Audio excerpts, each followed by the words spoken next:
सभी साथियों को राम राम। स्वागत है आप सभी का आपके अपने YouTube channel GK GS by Harish Bhardwaj official YouTube channel पर। आई होप आपकी जो तैयारी है एचएसएससी की आप तैयारी कर रहे हो 2026 के लिए, एसएससी की तैयारी कर रहे हो, रेलवे की तैयारी कर रहे हो, DSSB की तैयारी कर रहे हो या किसी भी एग्जाम की तैयारी कर रहे हो, तो मुझे आशा है आपकी तैयारी जो है काफ़ी अच्छे तरीके से चल रही होगी। यहाँ से भी जो है काफ़ी अच्छा सा कंटेंट आपको मिल रहा होगा और काफ़ी आसान लैंग्वेज में आपको समझ भी आ रहा होगा। तो जैसे कि आप सभी जानते हैं हमारी जो है साइंस की सीरीज चली हुई है मेरे भाई, ठीक है। साइंस की सीरीज चली हुई है और इसके अंदर जो है आज हम कौन से डे पर पहुंच चुके हैं, डे नंबर जो है 16 पर पहुंच चुके हैं मेरे भाई, ठीक है। डे नंबर 16 कह लो या फिर क्लास नंबर 16 कह लो। और चैप्टर कौन सा करने वाले हैं आज हम? केमिस्ट्री का जो है 6th चैप्टर करने वाले हैं मेरे भाई, ठीक है। केमिस्ट्री का 6th चैप्टर करने वाले हैं जिसका नाम है धातु, जिसको इंग्लिश में क्या बोलते हैं मेरे भाई? इंग्लिश में जो है मेटल बोलते हैं। नीचे लिखा भी होगा, ये देखो लिखा है ना मेटल्स। हिंदी में अधातु बोलते हैं, इंग्लिश में क्या बोलते हैं? नॉन मेटल्स बोलते हैं। और मिश्र धातु को इंग्लिश में क्या बोलते हैं? अलॉयज बोलते हैं मेरे भाई, ठीक है। वैसे धातु और अधातु वाला कंसेप्ट हम पिछले चैप्टर्स में भी थोड़ा थोड़ा बता के आया हूं, थोड़ा नहीं काफी अच्छे तरीके से बता के आया हूं। आई होप आपको पता होगा मेटल्स क्या होता है और नॉन मेटल्स क्या होता है। सिंपल सी बात है, जिनके अंदर से, ठीक है। अभी वैसे डिटेल से भी बताऊंगा, कोई बात नहीं, एक छोटी सी बात बता रहा हूं। आपको बस इतना सा याद रखना है इन फ्यूचर के लिए, लॉन्ग टाइम के लिए। कोई आपसे पूछ ले भाई धातु क्या होती है, धातु यानी कि मेटल, ठीक है। यहां पे लिख देता हूं धातु, ठीक है। धातु क्या होती है आपको सिर्फ इतना याद रखना है या फिर इतना बताना है, जिनके अंदर से, ठीक है, जिनके अंदर से करंट गुजर सकता है, करंट गुजर सकता है, ठीक है। जिनके अंदर से करंट गुजर सकता है वो क्या होता है? वह धातु होती है। सिंपल सी बात है, बस एक लाइन ये याद रखना, ठीक है। धातु होती है। इसके अपोजिट में ये याद रखना, धातु होती है। इसके अपोजिट में ये याद रखना कि भाई धातु तो ये होती है जिसके अंदर से हम करंट गुजार सकते हैं। दूसरी बात अधातु, सिंपल सी बात है, अधातु इसके अपोजिट हो जाएगी, जिसके अंदर से हम करंट नहीं गुजार सकते वो अधातु हो जाएगी। और जो अलॉयज होते हैं, यहाँ पे लिखा है ना अलॉयज, ये देखो अलॉयज लिखा हुआ। अलॉयज क्या होता है? इन दोनों का मिक्सचर जो होता है ना वो अलॉयज होता है मेरे भाई, ठीक है। ये सारी डिटेल हम आज के चैप्टर में पढ़ने वाले हैं। आई होप आपको सारी चीजें बिल्कुल आसान भाषा में समझ आ रही होगी और ऐसे ही हम धीरे धीरे करके आगे बढ़ते रहेंगे मेरे भाई, ठीक है। ऐसे पढ़ने का कोई फायदा नहीं है जो आपको समझना है मेरे भाई, इसीलिए चीजों में थोड़ा सा टाइम लगता है। इसीलिए आपकी जो जर्नी होती है ना सरकारी एग्जाम की, वो मैराथन टाइप होती है मेरे भाई, लंबी जर्नी होती है मेरे भाई, ठीक है। तो इस जर्नी में वही ज्यादा सक्सेसफुल होते हैं मेरे हिसाब से जो पेशेंस रख सकते हैं, जो धैर्य रख सकते हैं जिंदगी के अंदर मेरे भाई। आई बात समझ में? ये कोई 2 4 5 6 महीने की बात नहीं है। आप तो वैसे भी जानते हैं एचएसएससी जो है एक पंचवर्षीय योजना है मेरे भाई, ठीक है। तो चलिए हम चलते हैं आज के चैप्टर पर, चैप्टर नंबर 6 जिसका नाम है धातु, अधातु और मिश्र धातु मेरे भाई, ठीक है। यहां पर इसके एमसीक्यू भी करने वाले हैं, जैसे कि हमारा रूटीन बना हुआ है। एमसीक्यू करने से पहले जो है हम पूरे चैप्टर का सारांश देखते हैं मेरे भाई। वो सारांश देखना जरूरी है, बिल्कुल जरूरी है, क्योंकि आप एमसीक्यू करके या फिर एमसीक्यू लगा के आपने टॉप 50 एमसीक्यू लगा लिए, 100 एमसीक्यू लगा लिए, टॉप 200 एमसीक्यू लगा लिए, वो एमसीक्यू लगाकर आप ये जज नहीं कर सकते कि वो चैप्टर पूरा कंप्लीट आपको आ गया है। उससे पहले आपको एनसीईआरटी का पूरा कंप्लीट डिटेल से वो चैप्टर पढ़ना होगा, उसकी डेफिनेशन अच्छे से पढ़नी होगी, उसका एक एक जो मुश्किल शब्द होता है उसका मतलब आपको समझ आना चाहिए। इतना सब करने के बाद आप जज कर सकते हैं कि हाँ अब दे दे मेरे भाई, इस चैप्टर से कोई भी क्वेश्चन मैं कर ले जाऊंगा। एग्जामिनर सिर्फ इन्हीं चीजों से खेलता है। एग्जामिनर को भी पता है वर्तमान में सारे बच्चे यूट्यूब से पढ़ते हैं, सारे बच्चे रट्टा मार के आते हैं, एमसीक्यू देख के आते हैं, ठीक है। एमसीक्यू देख के आते हैं, उसी को भी पता है थोड़ा सा क्वेश्चन घुमा दिया तो बच्चे बाहर आके पता है क्या कहते हैं? ये तो आउट ऑफ सिलेबस था मेरे भाई, ठीक है। तो इन्हीं चीजों से निपटने के लिए मैं ये थोड़ा सा जो है चीजें करने की कोशिश करता हूं। जितना मैं इजी आपके लिए कर सकता हूं उतना मैं यहां पर करने की कोशिश करता हूं। अदरवाइज मैं भी यहां पर एमसीक्यू करके निकल जाता, जिसका कोई भी बेनिफिट ना तो आपको मिलेगा ना ही आपको एग्जाम में मिलेगा मेरे भाई। आई बात समझ में? तो चलिए वीडियो को स्टार्ट कर लेते हैं, इसीलिए वीडियो थोड़ा सा लंबा हो जाता है। आज की वीडियो में हम जो है टॉप 25 क्वेश्चन यहां पर जो है मेटल, नॉन मेटल और एलॉय के जो है यहां पर डिस्कस करने वाले हैं। इससे पहले लेकिन हम जो है इस चैप्टर का मुख्य सारांश यानी कि डेफिनेशंस देख लेते हैं। एक एक करके हम देखेंगे, बिल्कुल आसान भाषा में मैंने यहाँ पे लिख दिया है। मोस्टली क्वेश्चन यहां से आते हैं, एसएससी ले लेना या फिर रेलवे ले लेना, 2 से 3 क्वेश्चन जो है यहां पे आसानी से पूछ लेता है मेरे भाई। एचएसएससी भी यहां से जो है लगातार क्वेश्चन पूछे है। सारी चीजें मैंने डायरेक्ट लिख दी है, सारी चीजें डायरेक्ट आपको याद रखनी है, फिर भी जो है जहां समझाने की बारी आएगी वहां पर मैं आपको समझा दूंगा मेरे भाई, ठीक है। यहां पे देखो धातु की असली परिभाषा लिखी गई है, यानी कि डेफिनेशन ऑफ मेटल लिखा गया। 3 डेफिनेशन आपको मैं जरूर बताऊंगा लिखकर, क्योंकि ये जरूरी है। पूरे चैप्टर का जो बेस है ना वो यही है मेरे भाई। क्या क्या बेस है तो वो मैं आपको बता देता हूं मेरे भाई। यहां पे हमको तीन चीज जो है मैं आपको लिखकर बताऊंगा, ज्यादा नहीं बताऊंगा, सिर्फ तीन चीज बताऊंगा। एक तो बताऊंगा धातु, जिसको इंग्लिश में बोलते हैं मेटल। दूसरी बताऊंगा मेरे भाई कौन सी बताऊंगा, नॉन मेटल। नॉन मेटल को क्या बोलते हैं मेरे भाई, अधातु बोलते हैं, नॉन मेटल। और तीसरी चीज क्या हम देखेंगे, तीसरी चीज हम देखेंगे मेरे भाई अलॉयज। इसको क्या बोलते हैं भाई, अलॉयज को क्या बोलते हैं, मिश्र धातु बोलते हैं, मिश्र धातु। बस इनकी जो है डेफिनेशंस मैं आपको बताऊंगा, एक एक दो दो चीज इनकी बताऊंगा, बाकी सारा जो है लिखा हुआ है वही हम पढ़ेंगे मेरे भाई। ठीक है, तो चलिए फटाफट से हम देख लेते हैं। ठीक है, अलॉयज इसको हिंदी में बोलते हैं मेरे भाई। ठीक है, तो सबसे पहले हम यहां पे लिख लेते हैं पॉइंट नंबर 1, एक सेकेंड, पॉइंट नंबर 1 लिख लेते हैं और यहां पे लिख देता हूं धातु मेरे भाई। ठीक है, तो धातु की डेफिनेशन क्या होगी, तो धातु सबसे पहले आपको ये याद रखना सबसे ज्यादा क्या होती है, मजबूत होती है मेरे भाई। ठीक है, आप ये भी चीज याद रख सकते हो, जो धातु होती है ना वो मजबूत होती है और क्या होती है, चमकदार होती है मेरे भाई। ठीक है, चमकदार होती है मेरे भाई। ठीक है, अब इसकी डेफिनेशन सुन लो। जो चीजें, ठीक है, जो चीजें छूने में ठोस, ठोस यानी कि सॉलिड और मजबूत हो,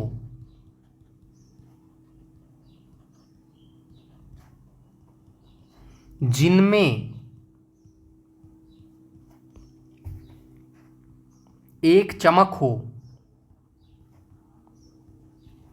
और जिन्हें पीटने पर यानी कि पिटाई करने पर, पीटने पर होता है ना, आजकल तो दुनिया जहान की लड़ाइयाँ चल रही है भाई, देश भी लड़ रहे हैं, लोग भी आपस में लड़ रहे हैं। ठीक है, लड़ाई करते हैं, तो किसी धातु को हम पीटते हैं ना, बार बार पीटते हैं। आप कभी लोहार के पास गए हो, कोई कभी आपने लोहा बनते देखे हो, लोहा की शेप चेंज करते हुए देखे हो, तो वो क्या करता है, पहले उस लोहे को गर्म करता है और फिर हथौड़े से उसको दबा दबा के पीटता है, जोर जोर से चोट करता है। बस वही ये पीटने वाला शब्द यहाँ पे यूज हुआ है मेरे भाई। ठीक है, यहां पे दोबारा से देख लेते हैं, चलो कोई बात नहीं। जो चीजें छूने से ठोस और मजबूत हो, जिनमें एक चमक हो और जिन्हें पीटने पर जो है क्या होता हो, जिन्हें पीटने पर टन टन की आवाज आए।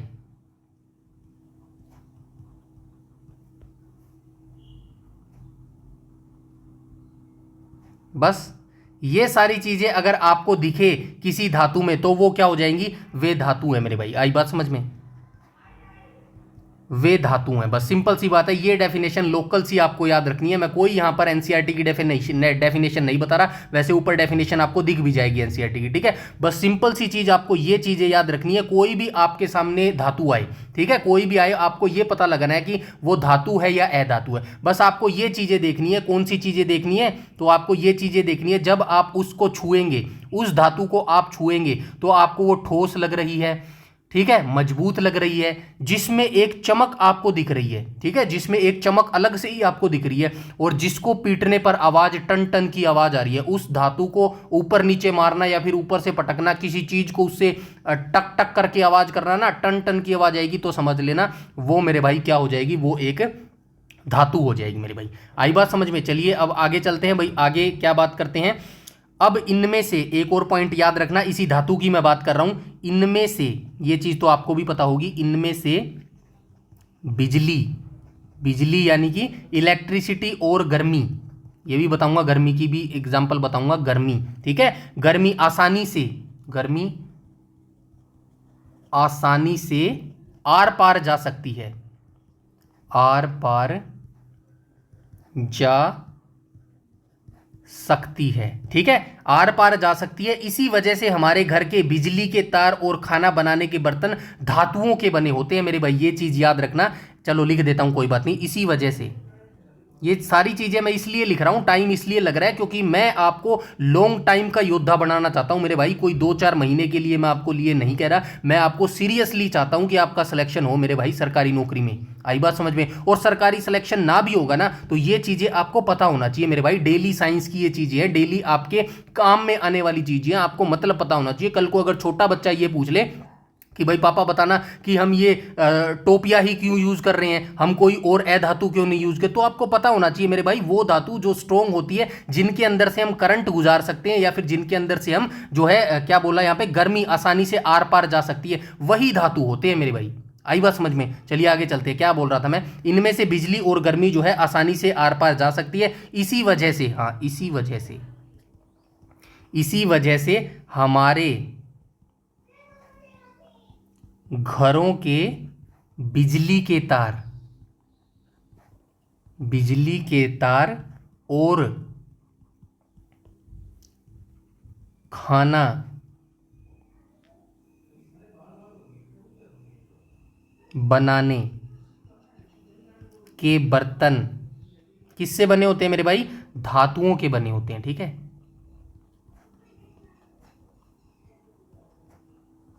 ठीक है, धातुओं के बने होते हैं मेरे भाई। एक याद करने का यह भी तरीका है कि भाई आप देखते हो कि भाई बिजली, अब आप देखते हो भाई वो धातु है, सीधी सी बात है, तांबे के अंदर से या फिर जो वायर होती है उनके अंदर से करंट गुजारा जा सकता है ना, तो मेटल के अंदर से ही करंट गुजारा जा सकता है। अब जो है अब यहाँ पे कह रहा है मेटल है, धातु है, क्या है? फॉर एग्जाम्पल हमारी क्या है, चम्मच है। चम्मच को आप गर्म करोगे ना तो धीरे धीरे गर्मी जो है उसके अंदर से पास, फॉर एग्जाम्पल की ऐसी चम्मच होती है ना, थोड़ा सा बता देता हूं, ये चम्मच होती है, कैसी होती है चम्मच, मान लो थोड़ा सा ऐसे चम्मच है। अब यहाँ को आपने जो है एक टोपिया है, ठीक है, एक टोपिया है, रुक जो एक बार समझा देता हूँ, कोई दिक्कत नहीं है। ये एक टोपिया है मेरे भाई, ठीक है, ये एक टोपिया है, इसके अंदर ये पानी है, ठीक है, पानी लगा लो, चाय लगा लो, इस टोपिए के अंदर जो है आपने चम्मच डाल दी, नीचे से आग जली पड़ी है, नीचे से क्या है, आग जली पड़ी है। अब एक काम करना, आपका हाथ यहाँ पर है, ठीक है, आपका हाथ यहाँ पर है, आपका हाथ यहाँ पर है। अब धीरे धीरे ये रखे रहना, तो धीरे धीरे गर्मी क्या होगी, धीरे धीरे गर्मी आगे की तरफ बढ़ती जाएगी, धीरे धीरे गर्मी आगे की तरफ बढ़ती जाएगी। एक टाइम ऐसा आएगा आप यहां से इस चम्मच को पकड़ नहीं पाओगे।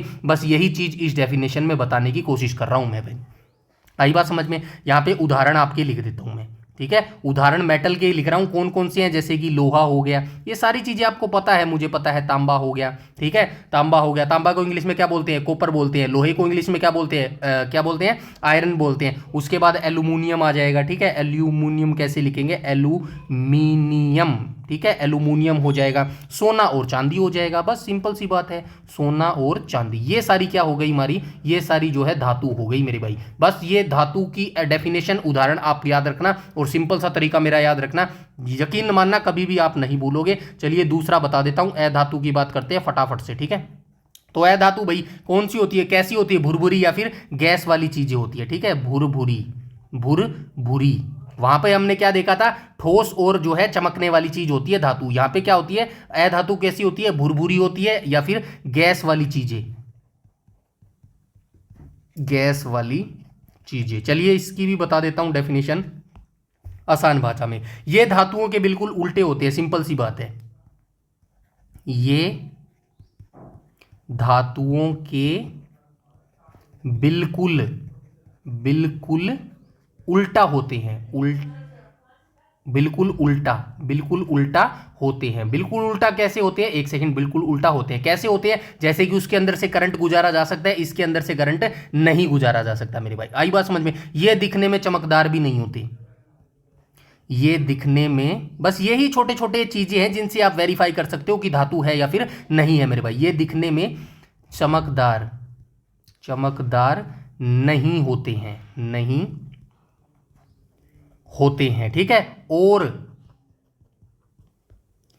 और आगे क्या लिखेंगे, यहां लिख देते हैं, चलो कोई बात नहीं। और इन्हें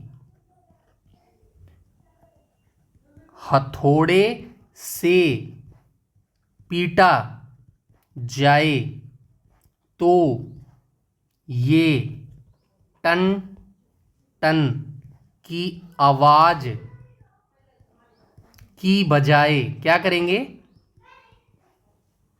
चूर चूर भुरभुरे हो जाएंगे मेरे भाई, ठीक है,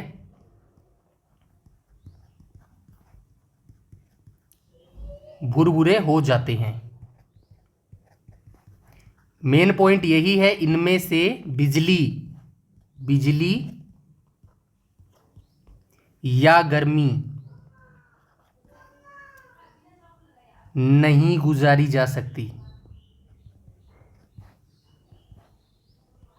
आई बात समझ में? बस सिंपल सी बात दोनों मैंने आपको बताई। धातु और अधातु मेरे भाई, आई बात समझ में। अब एक और चीज आपको बता देता हूं भाई, इसी के अंदर है अधातु के अंदर, ये ठोस भी हो सकते हैं। जैसे हमने धातु में देखा था ना वो ठोस होते हैं, तो ये ठोस भी हो सकते हैं, ठीक है, ऐसी बात नहीं है, ये ठोस भी हो सकती है, ठोस भी हो सकती है। सारे एग्जाम्पल इस वीडियो के अंदर देखने वाले हैं, ठोस भी होते हैं, ठीक है, ये ठोस भी हो सकते हैं। लिक्विड और गैस भी,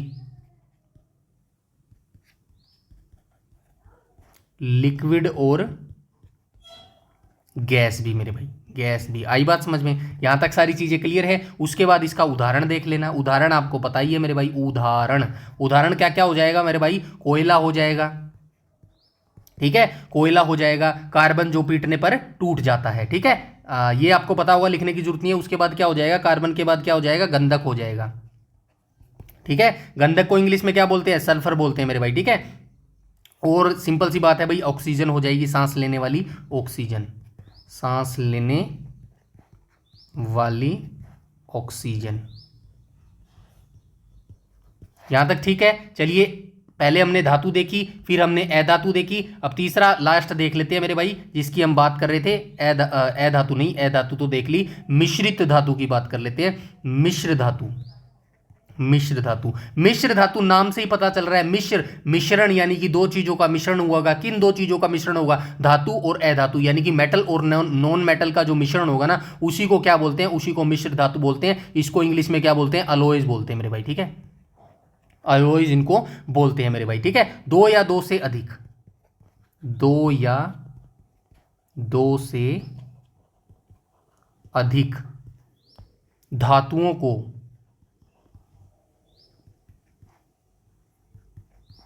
या एक धातु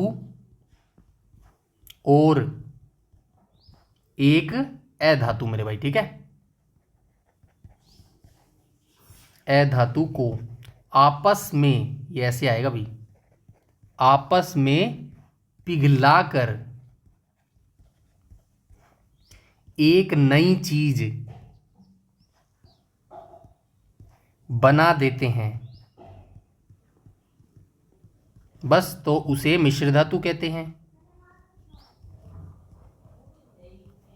मिश्र धातु इंग्लिश में क्या बोलेंगे, अलॉय कहते हैं। आई बात समझ में, यहां तक सारी चीजें क्लियर है। आई होप यहां तक सारी चीजें जो है क्लियर हो गई होंगी मेरे भाई, ठीक है। इसके बाद उदाहरण आप देख लेना भाई, अलॉय के उदाहरण क्या क्या होते हैं। तो अलॉय के उदाहरण होते हैं हमारे घर के अंदर जो स्टील के बर्तन होते हैं ना, स्टेनलेस स्टील जिसको होता है, स्कूल के जो मेडल या फिर मूर्तियां बनाने वाला कांसा, और पीले रंग के जो बर्तन व मूर्तियों बनाने वाला पीतल ब्रास, ये सारे इसके एग्जाम्पल होंगे। लिखना पड़ेगा क्या, चलिए लिख देता हूं, सिंपल लिख देता हूं, ठीक है, समझ जाओगे आप।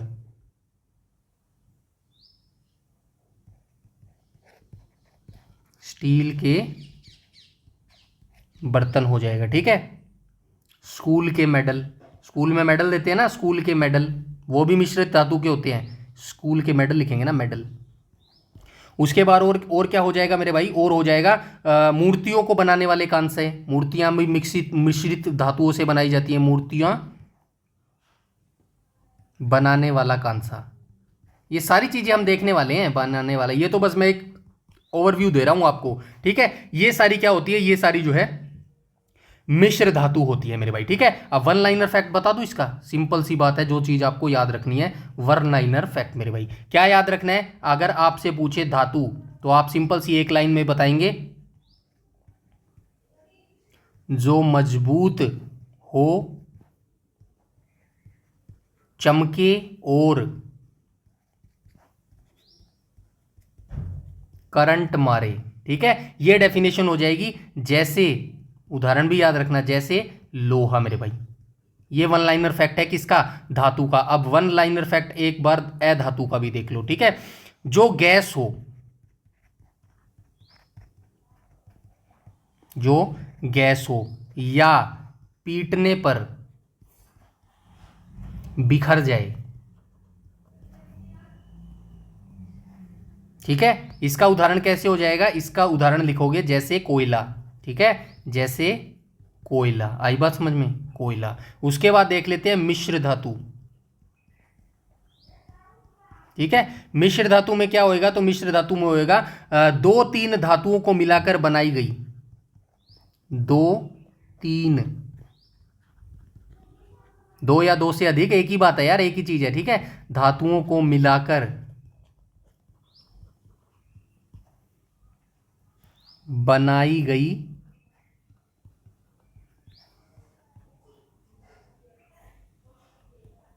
ताकतवर चीज, ठीक है, ताकतवर चीज। जैसे यहां पे लिख दो चीज, जैसे इसका एग्जांपल भी याद रखो, जैसे क्या हो जाएगा, स्टील हो जाएगा मेरे भाई, ठीक है, या पीतल।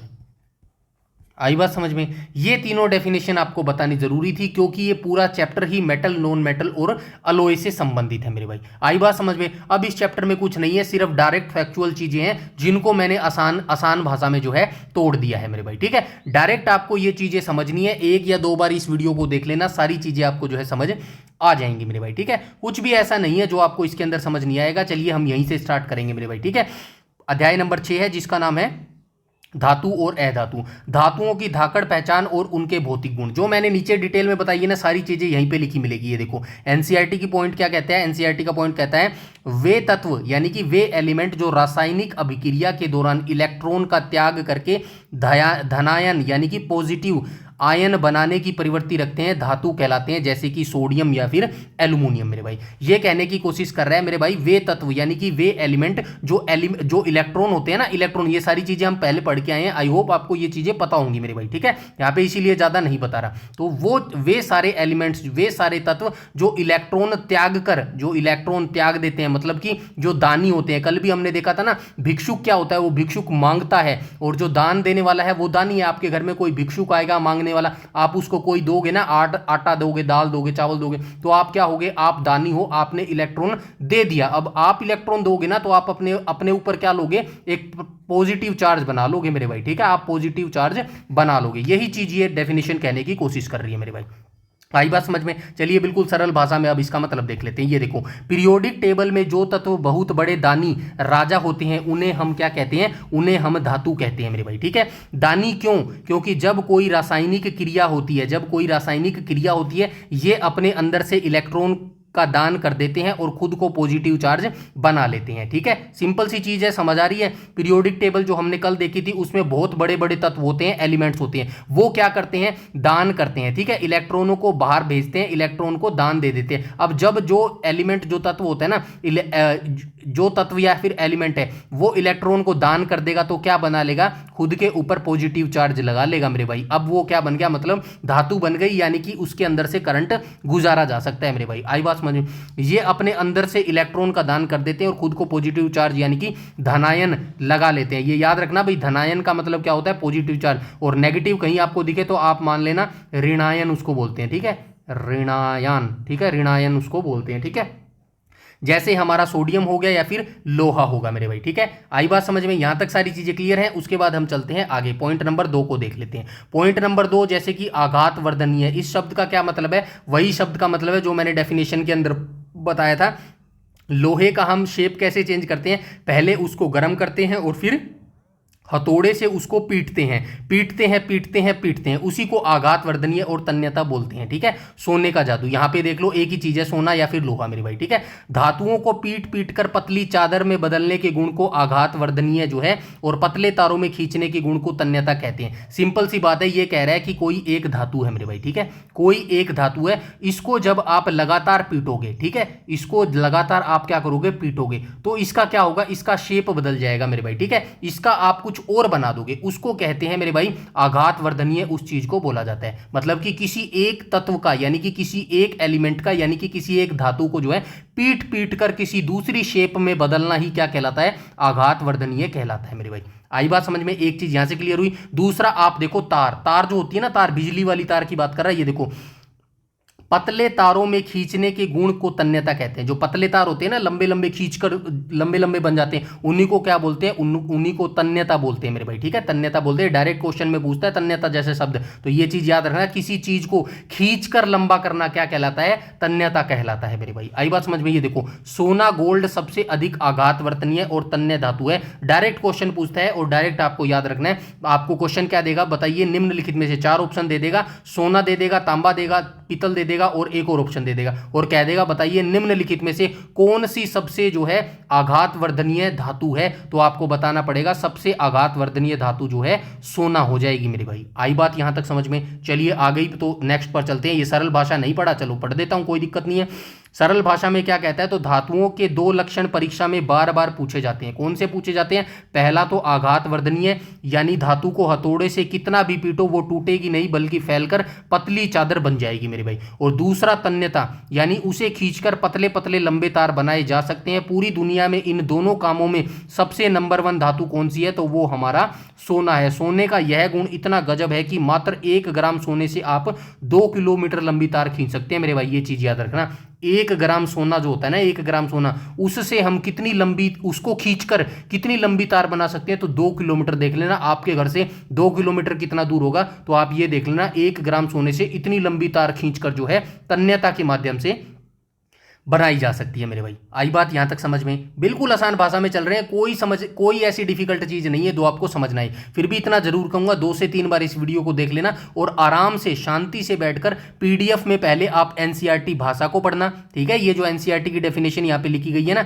इसको पढ़ना और उसके बाद ये सरल भाषा को पढ़ना। मेरा विश्वास है दोनों चीजें रिलेट करेंगी, दोनों चीजें आपको बिल्कुल आसान भाषा में समझ आएंगी मेरे भाई। आई बात समझ में। और वैसे एग्जामिनर इतना डिटेल से नहीं पूछेगा जितना डिटेल से मैं यहां पर आपको पढ़ा रहा हूं या फिर समझा रहा हूं। समझा सिर्फ इसीलिए रहा हूं क्योंकि आपको मैं लॉन्ग टाइम के लिए प्रिपेयर करना चाहता हूं। ठीक है, कोई 2-4 महीने के लिए प्रिपेयर नहीं करना चाहता। अदरवाइज एग्जामिनर डायरेक्ट आपसे क्वेश्चन पूछे, 4 आपको धातु या फिर नॉन मेटल या नॉन मेटल के ऑप्शन दे देगा, सोना चांदी पीतल या फिर कोयला दे देगा और कह देगा बताइए निम्नलिखित में से जो है कौन सा जो है सबसे आघात वर्धनीय जो है या फिर तन्यता जो है धातु हो जाएगा मेरे भाई। आप बताएंगे सोना हो जाएगा, सिंपल सी बात है। आगे चलते हैं, क्वेश्चन पॉइंट नंबर 3 पर चलते हैं। तो पॉइंट नंबर 3 क्या बोल रहा है, चाकू से कटने वाली मुलायम धातु है। डायरेक्ट क्वेश्चन पूछा जाता है बताइए निम्नलिखित में से कौन सी धातु जो है चाकू से काटी जा सकती है। तो वहां पर आप क्या बताते हैं, पोटाशियम बताते हैं मेरे भाई। ठीक है, तो चलिए देख लेते हैं एनसीईआरटी का पॉइंट क्या बोलता है। सामान्यतः धातुएं कठोर होती हैं मेरे भाई। नॉर्मली जो धातुएं होती है ना, अभी हम देख के भी है ये डेफिनेशन में, वहां पर तो जो है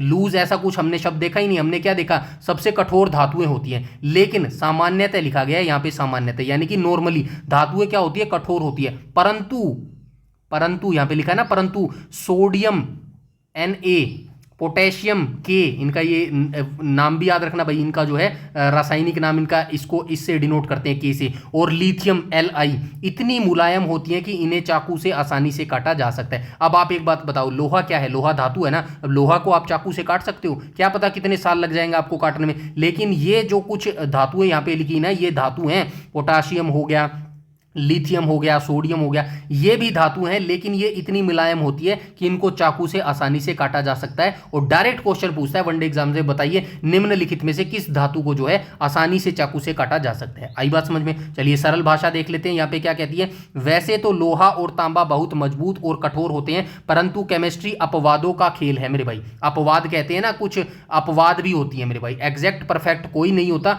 कुछ ना कुछ अपवाद सब में होता है। तो वैसे ही केमिस्ट्री में बहुत सारी चीजें होती हैं, बहुत सारी चीजों में अपवाद होता है। तो वही चीज यहां पे कही गई है। ये देखो, वैसे तो आपको नॉर्मल यही याद रखना है, जो धातु होती है ना, धातु वो क्या होती है, स्ट्रोंग होती है, मजबूत होती है, ताकतवर होती है, चमकदार होती है। लेकिन कुछ अपवाद होते हैं। अपवाद का मतलब ये है, ऐसी 3 धातुएं हैं जो आपको याद रखनी है मेरे भाई। ठीक है, सिंपल सी बात है, ऐसी 3 धातुएं जो बिल्कुल पनीर या केक की तरह मुलायम होती है। सोडियम होगी, पोटेशियम होगी और लिथियम होगी।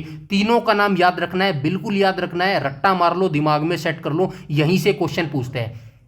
एग्जैक्ट जो चीज है ना वो एग्जामिनर नहीं पूछता है। क्या नहीं पूछता है? अब ये बात तो एग्जामिनर को पता है, बच्चे ने पढ़ रखा है कि भाई जो धातु है वो क्या है, स्ट्रोंग होगी, सिंपल सी बात है, जो मेटल है वो स्ट्रोंग होगी, चमकदार होगी। लेकिन वो ये नहीं पूछेगा, वो ये पूछेगा, अपवाद पूछेगा कि भाई उसने तो ये नहीं पढ़ा होगा कि भाई चाकू से काट सकते हैं, उसको तो यही पढ़ा है यार जो धातु होती है वो तो स्ट्रोंग होती है, वो चाकू से थोड़ी कटेगी। लेकिन यही अपवाद है कि 3 ऐसी धातुएं हैं जिनको चाकू से आसानी से केक की तरह हम काट सकते हैं। वो 3 धातुओं के नाम को आपको जरूर याद रखना है। पहली सोडियम हो गई, दूसरी पोटेशियम होगी और तीसरी लिथियम होगी। इन्हीं तीनों में से एक आपको ऑप्शन में दे देगा मेरे भाई। आई बात समझ में? यहां तक सारी चीजें क्लियर है। इन्हें आप घर की रसोई वाले चाकू से भी आराम से काट सकते हैं। यह फैक्ट वनडे एग्जाम्स का बहुत पसंदीदा सवाल है। सारी चीजें आपके हिसाब से लेके आया हूं, सारी चीजें इतनी आसान करके लेके आया हूं जो आपको समझ आएंगी मेरे भाई। चलें आगे, तो चलिए पॉइंट नंबर 4 को देख लेते हैं। ठीक है, पॉइंट नंबर 4 क्या बोल रहा है? हथेली पर पिघलने वाली धातुएं और पारे का सच। चलिए देख लेते हैं। कुछ धातुएं ऐसी भी होती हैं, अभी हमने देखा 3 धातुएं ऐसी होती हैं जिनको आसानी से चाकू से काट सकते हैं। अब कुछ धातुएं ऐसी भी होती है, जैसे कि मैंने बोला ना कुछ अपवाद है, तो केमिस्ट्री में बहुत सारे अपवाद है मेरे भाई। ठीक है, तो कुछ धातुएं ऐसी भी होती हैं जो जिनको आप हथेली पर रखोगे ना, अब आपने देखा है लोहा तो स्ट्रांग होता है, आप हथेली पर रखोगे लोहे को, पिघलेगा क्या? नहीं पिघलेगा ना। लेकिन अपवाद यही कहता है कि कुछ धातुएं ऐसी होती है जिनको आप हथेली पर रखोगे या फिर रूम टेम्परेचर पर रखोगे तो वो पिघल जाएंगी मेरे भाई। चलो इनकी सच्चाई देख लेते हैं। लो मेल्टिंग पॉइंट मेटल्स मेरे भाई। ठीक है, एनसीईआरटी की डेफिनेशन क्या कहती है? एनसीईआरटी की डेफिनेशन कहती है सामान्य ताप पर सभी धातुएं ठोस होती है, सभी को पता है। आगे चलते हैं। परंतु जो पारा या फिर मरकरी होती है ना, मरकरी कमरे के ताप पर द्रव अवस्था में पाया जाता है। ये क्वेश्चन न जाने कितनी बार पूछा गया और आगे भी पूछा जाएगा मेरे भाई। आई बात समझ में? ये धातु है जिसका नाम है पारा या फिर मरकरी मेरे भाई। ये कमरे के तापमान पर जो है द्रव अवस्था में पाया जाता है। गैलियम जिसको डिनोट करते हैं Ga से, और सीजियम Cs का गलनांक इतना कम होता है कि ये हथेली पर रखते ही जो है पिघल जाते हैं मेरे भाई। आई बात समझ में? चलिए अब सरल भाषा इसकी देख लेते हैं। सरल भाषा क्या कह रही है? अगर आपसे कोई पूछे कि क्या कोई धातु पानी जैसी बह सकती है, अब फॉर एग्जाम्पल आपने सिर्फ इतना सा पढ़ा है कि जो धातु होती है ना वो स्ट्रोंग होती है, वो बिल्कुल टाइट होती है। अब आपसे मैं कह दूं यार जो धातु होती है क्या वो पानी में बह सकती है? अब आप तो कहोगे ना यार ऐसा थोड़ी हो सकता है। तो जवाब है हाँ मेरे भाई, बह सकती है, ऐसा हो सकता है। हमारा जो पारा है, मरकरी है, वह एकमात्र ऐसी धातु है जो कमरे के नॉर्मल तापमान पर पिघली हुई यानी कि द्रव रूप में रहती है। सिंपल सी कह रहा हूं, कुछ चुनिंदा ऐसी चीजें हैं जो आपको याद रखनी है। जैसे कि हमने ऊपर देखा था ना, 3 ऐसी धातुएं हैं जो क्या होती है, जो मुलायम होती है, जिनको हम केक की तरह काट सकते हैं। तीनों के नाम आपको याद रखने हैं। एक धातु हमारी ऐसी होती है जो लिक्विड फॉर्म में पाई जाती है, इसका नाम रट्टा मार लो, डायरेक्ट यही क्वेश्चन पूछता है। आई बात समझ में? तो वो कौन सी होती है? मरकरी होती है मेरे भाई, जो कमरे के तापमान पर जो है द्रव अवस्था में पाई जाती है मेरे भाई। ठीक है, इसके बाद हम चलते हैं जिसका इस्तेमाल हम थर्मामीटर में करते हैं। इसके अलावा 2 भाई और हैं। ठीक है, 2 भाई और हैं जिनका नाम है गैलियम और सीजियम। इनका गलनांक इतना कम है कि अगर आप इन्हें फ्रिज से निकालकर अपनी हथेली पर रख लोगे तो आपकी बॉडी की गर्मी जो है, गर्मी से ही ये बर्फ की तरह पिघलकर पानी बन जाएंगे मेरे भाई। ये सारी चीजें आपको जो है, कुछ चीजें देखो आपको समझनी भी है, लेकिन मोस्टली चीजें आपको रट्टा मारने हैं, क्योंकि यहीं से डायरेक्ट क्वेश्चन एग्जामिनर पूछता है। ये चीज आपको पता भी होगी मेरे भाई। आई बात समझ में? बस वीडियो अच्छी लग रही हो तो वीडियो को लाइक कर देना प्लीज़, और जो है वीडियो को शेयर कर देना और चैनल को शेयर कर देना। और अगर पहली बार विजिट कर रहे हो तो इतनी ही आसानी तरीके से हम सब कुछ यहाँ पर पढ़ते हैं, तो चैनल को सब्सक्राइब कर लेना मेरे भाई। आई बात समझ में? कोई भी आपको समस्या है ना, किसी भी प्रकार की, कोई भी आपका डाउट करे, सजेशन हो, तो डेफिनेटली आप कमेंट सेक्शन में कमेंट करके बता सकते हैं मेरे भाई। पूरा ये जो हमारी प्लेलिस्ट चल रही है, सारी प्लेलिस्ट मैं आपको दे चुका हूं। कुछ प्लेलिस्ट अभी भी बाकी है मेरे भाई। ठीक है, कुछ प्लेलिस्ट अभी भी बाकी है, और सारी ये प्लेलिस्ट किसका हिस्सा है मेरे भाई? मिशन 60 मार्क्स का ये हिस्सा है मेरे भाई। ठीक है, मिशन 60 मार्क्स का ये हिस्सा है। और ये पूरा मिशन 60 मार्क्स किसके लिए चलाया जा रहा है? तो ये पूरा जो है HSSC 2026 मेंस, ठीक है, हरियाणा पुलिस और SSC रेलवे के लिए चलाया जा रहा है मेरे भाई। ठीक है, RAI आएगा ना, RAILWAY, इनके लिए ये सारा जो है 60 मार्क्स जो है चलाया जा रहा है। वैसे मोस्टली HSSC के ऊपर फोकस है। हरियाणा जीके सब्जेक्ट निकाल दो तो बाकी सारे सब्जेक्ट जितने कंप्यूटर हो गए, एग्रीकल्चर हो गया, और कौन सा हो गया, इंडिया जीके हो गया, और साइंस हो गया, ये सारे सब्जेक्ट आपके हर वनडे एग्जाम्स में पूछे जाते हैं मेरे भाई। ठीक है, तो चलिए हम आगे आ जाते हैं। भाग 2 को देख लेते हैं, जिसमें बोल रहा है सक्रियता श्रेणी, मिट्टी का तेल और रसायनों की जंग मेरे भाई। ठीक है, मिट्टी का तेल और रसायनों की जंग, यानी कि केमिकल की यहाँ पे मार धाड़ होगी। चलो देख लेते हैं भाई, सोडियम को मिट्टी के तेल में क्यों रखते हैं। आपने देखा है ना, ये क्वेश्चन डायरेक्ट पूछता है मेरे भाई, सोडियम को किस तेल में रखा जाता है, कहां रखा जाता है, जिससे जो है ये क्रिया जो है, चलिए देख लेते, कोई नहीं, इसे देख लेते। सोडियम और पोटेशियम की ऑक्सीजन के साथ अभिक्रिया इतनी तीव्र होती है, तीव्र यानी कि तेज होती है, मतलब कि ये जो सोडियम और पोटेशियम की ऑक्सीजन के साथ अभिक्रिया, मतलब ये जो सोडियम होगी ना, सोडियम और पोटेशियम हो गया, ये ऑक्सीजन के साथ इतनी तेज क्रिया करते हैं, यानी कि तुरंत आग पकड़ लेते हैं। अगर इनको आप खुले में छोड़ोगे ना तो ये तुरंत आग पकड़ लेंगे मेरे भाई, सिंपल सी बात है। इसीलिए इनको जो है सुरक्षा के लिए इन्हें किरोसिन यानी कि मिट्टी के तेल में डुबो कर रखा जाता है। और यही मोस्ट इंपॉर्टेंट क्वेश्चन है, न जाने कितनी बार ये क्वेश्चन पूछा गया है मेरे भाई, बस इसको समझाने के लिए मैंने 4-5 लाइनों में इसको बढ़ाकर लिख दिया है मेरे भाई, ठीक है। चलिए इसका सरल भाषा में देख लेते हैं क्या लिखा गया है।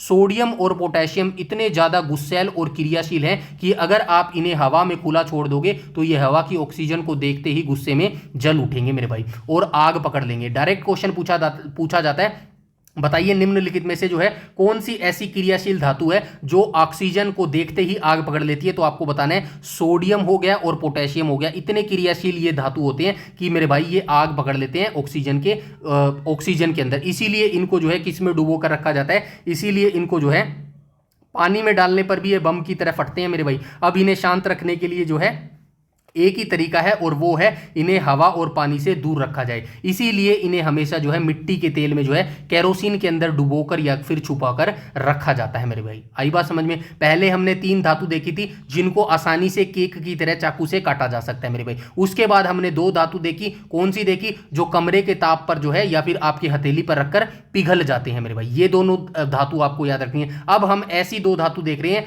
जिनको मेरे भाई जो है हवा की उपस्थिति में तुरंत आग पकड़ लेती है। कौन कौन सी धातु होगी, सोडियम और पोटेशियम। इसीलिए इनको जो है कहां पर रखा जाता है, पानी से और हवा से छुपाकर कहां पर रखा जाता है, मिट्टी के तेल में रखा जाता है। आई होप यहां तक सारी चीजें जो है क्लियर हो गई होंगी मेरे भाई, ठीक है। उसके बाद हम चलते हैं नेक्स्ट पॉइंट नंबर 6 पर, उभयधर्मी ऑक्साइड को देख लेते हैं, यानी कि दोनों हाथों में लड्डू मेरे भाई, ठीक है। आपके दोनों हाथों में लड्डू कब आएगा, जब आपकी सरकारी नौकरी लग जाएगी ना, और सरकारी नौकरी लगते ही क्या हो जाएगा, आपके रिश्ते आने स्टार्ट हो जाएंगे मेरे भाई। इसी को बोलते हैं दोनों हाथों में लड्डू मेरे भाई, ठीक है। तो चलिए एनसीईआरटी का पॉइंट क्या कहते हैं इसको भी देख लेते हैं। सामान्यतः धातुओं के ऑक्साइड क्षारीय होते हैं मेरे भाई, ठीक है। ऑक्साइड हम पहले भी ये देख के आए हैं, क्षारीय यानी कि बेसिक की बात कर रहा है, बेस की बात कर रहा है। इससे पहले चैप्टर हम देख के आए ना एसिड और बेस, वहां पर इस चीज को मैंने बताया था, एसिड बेस और सोल्ट की बात हमने वहां पर की थी, ठीक है। एसिड बेस और सोल्ट की बात की थी, वहां पे ऑक्साइड की बात हुई थी। आई होप आपने वो चैप्टर देखा होगा, ठीक है। तो यहां पे देखो सामान्यतः धातुओं के ऑक्साइड क्या होते हैं, क्षारीय होते हैं यानी कि बेस होते हैं, परंतु एल्युमिनियम ऑक्साइड और जिंक ऑक्साइड अम्लीय और क्षारीय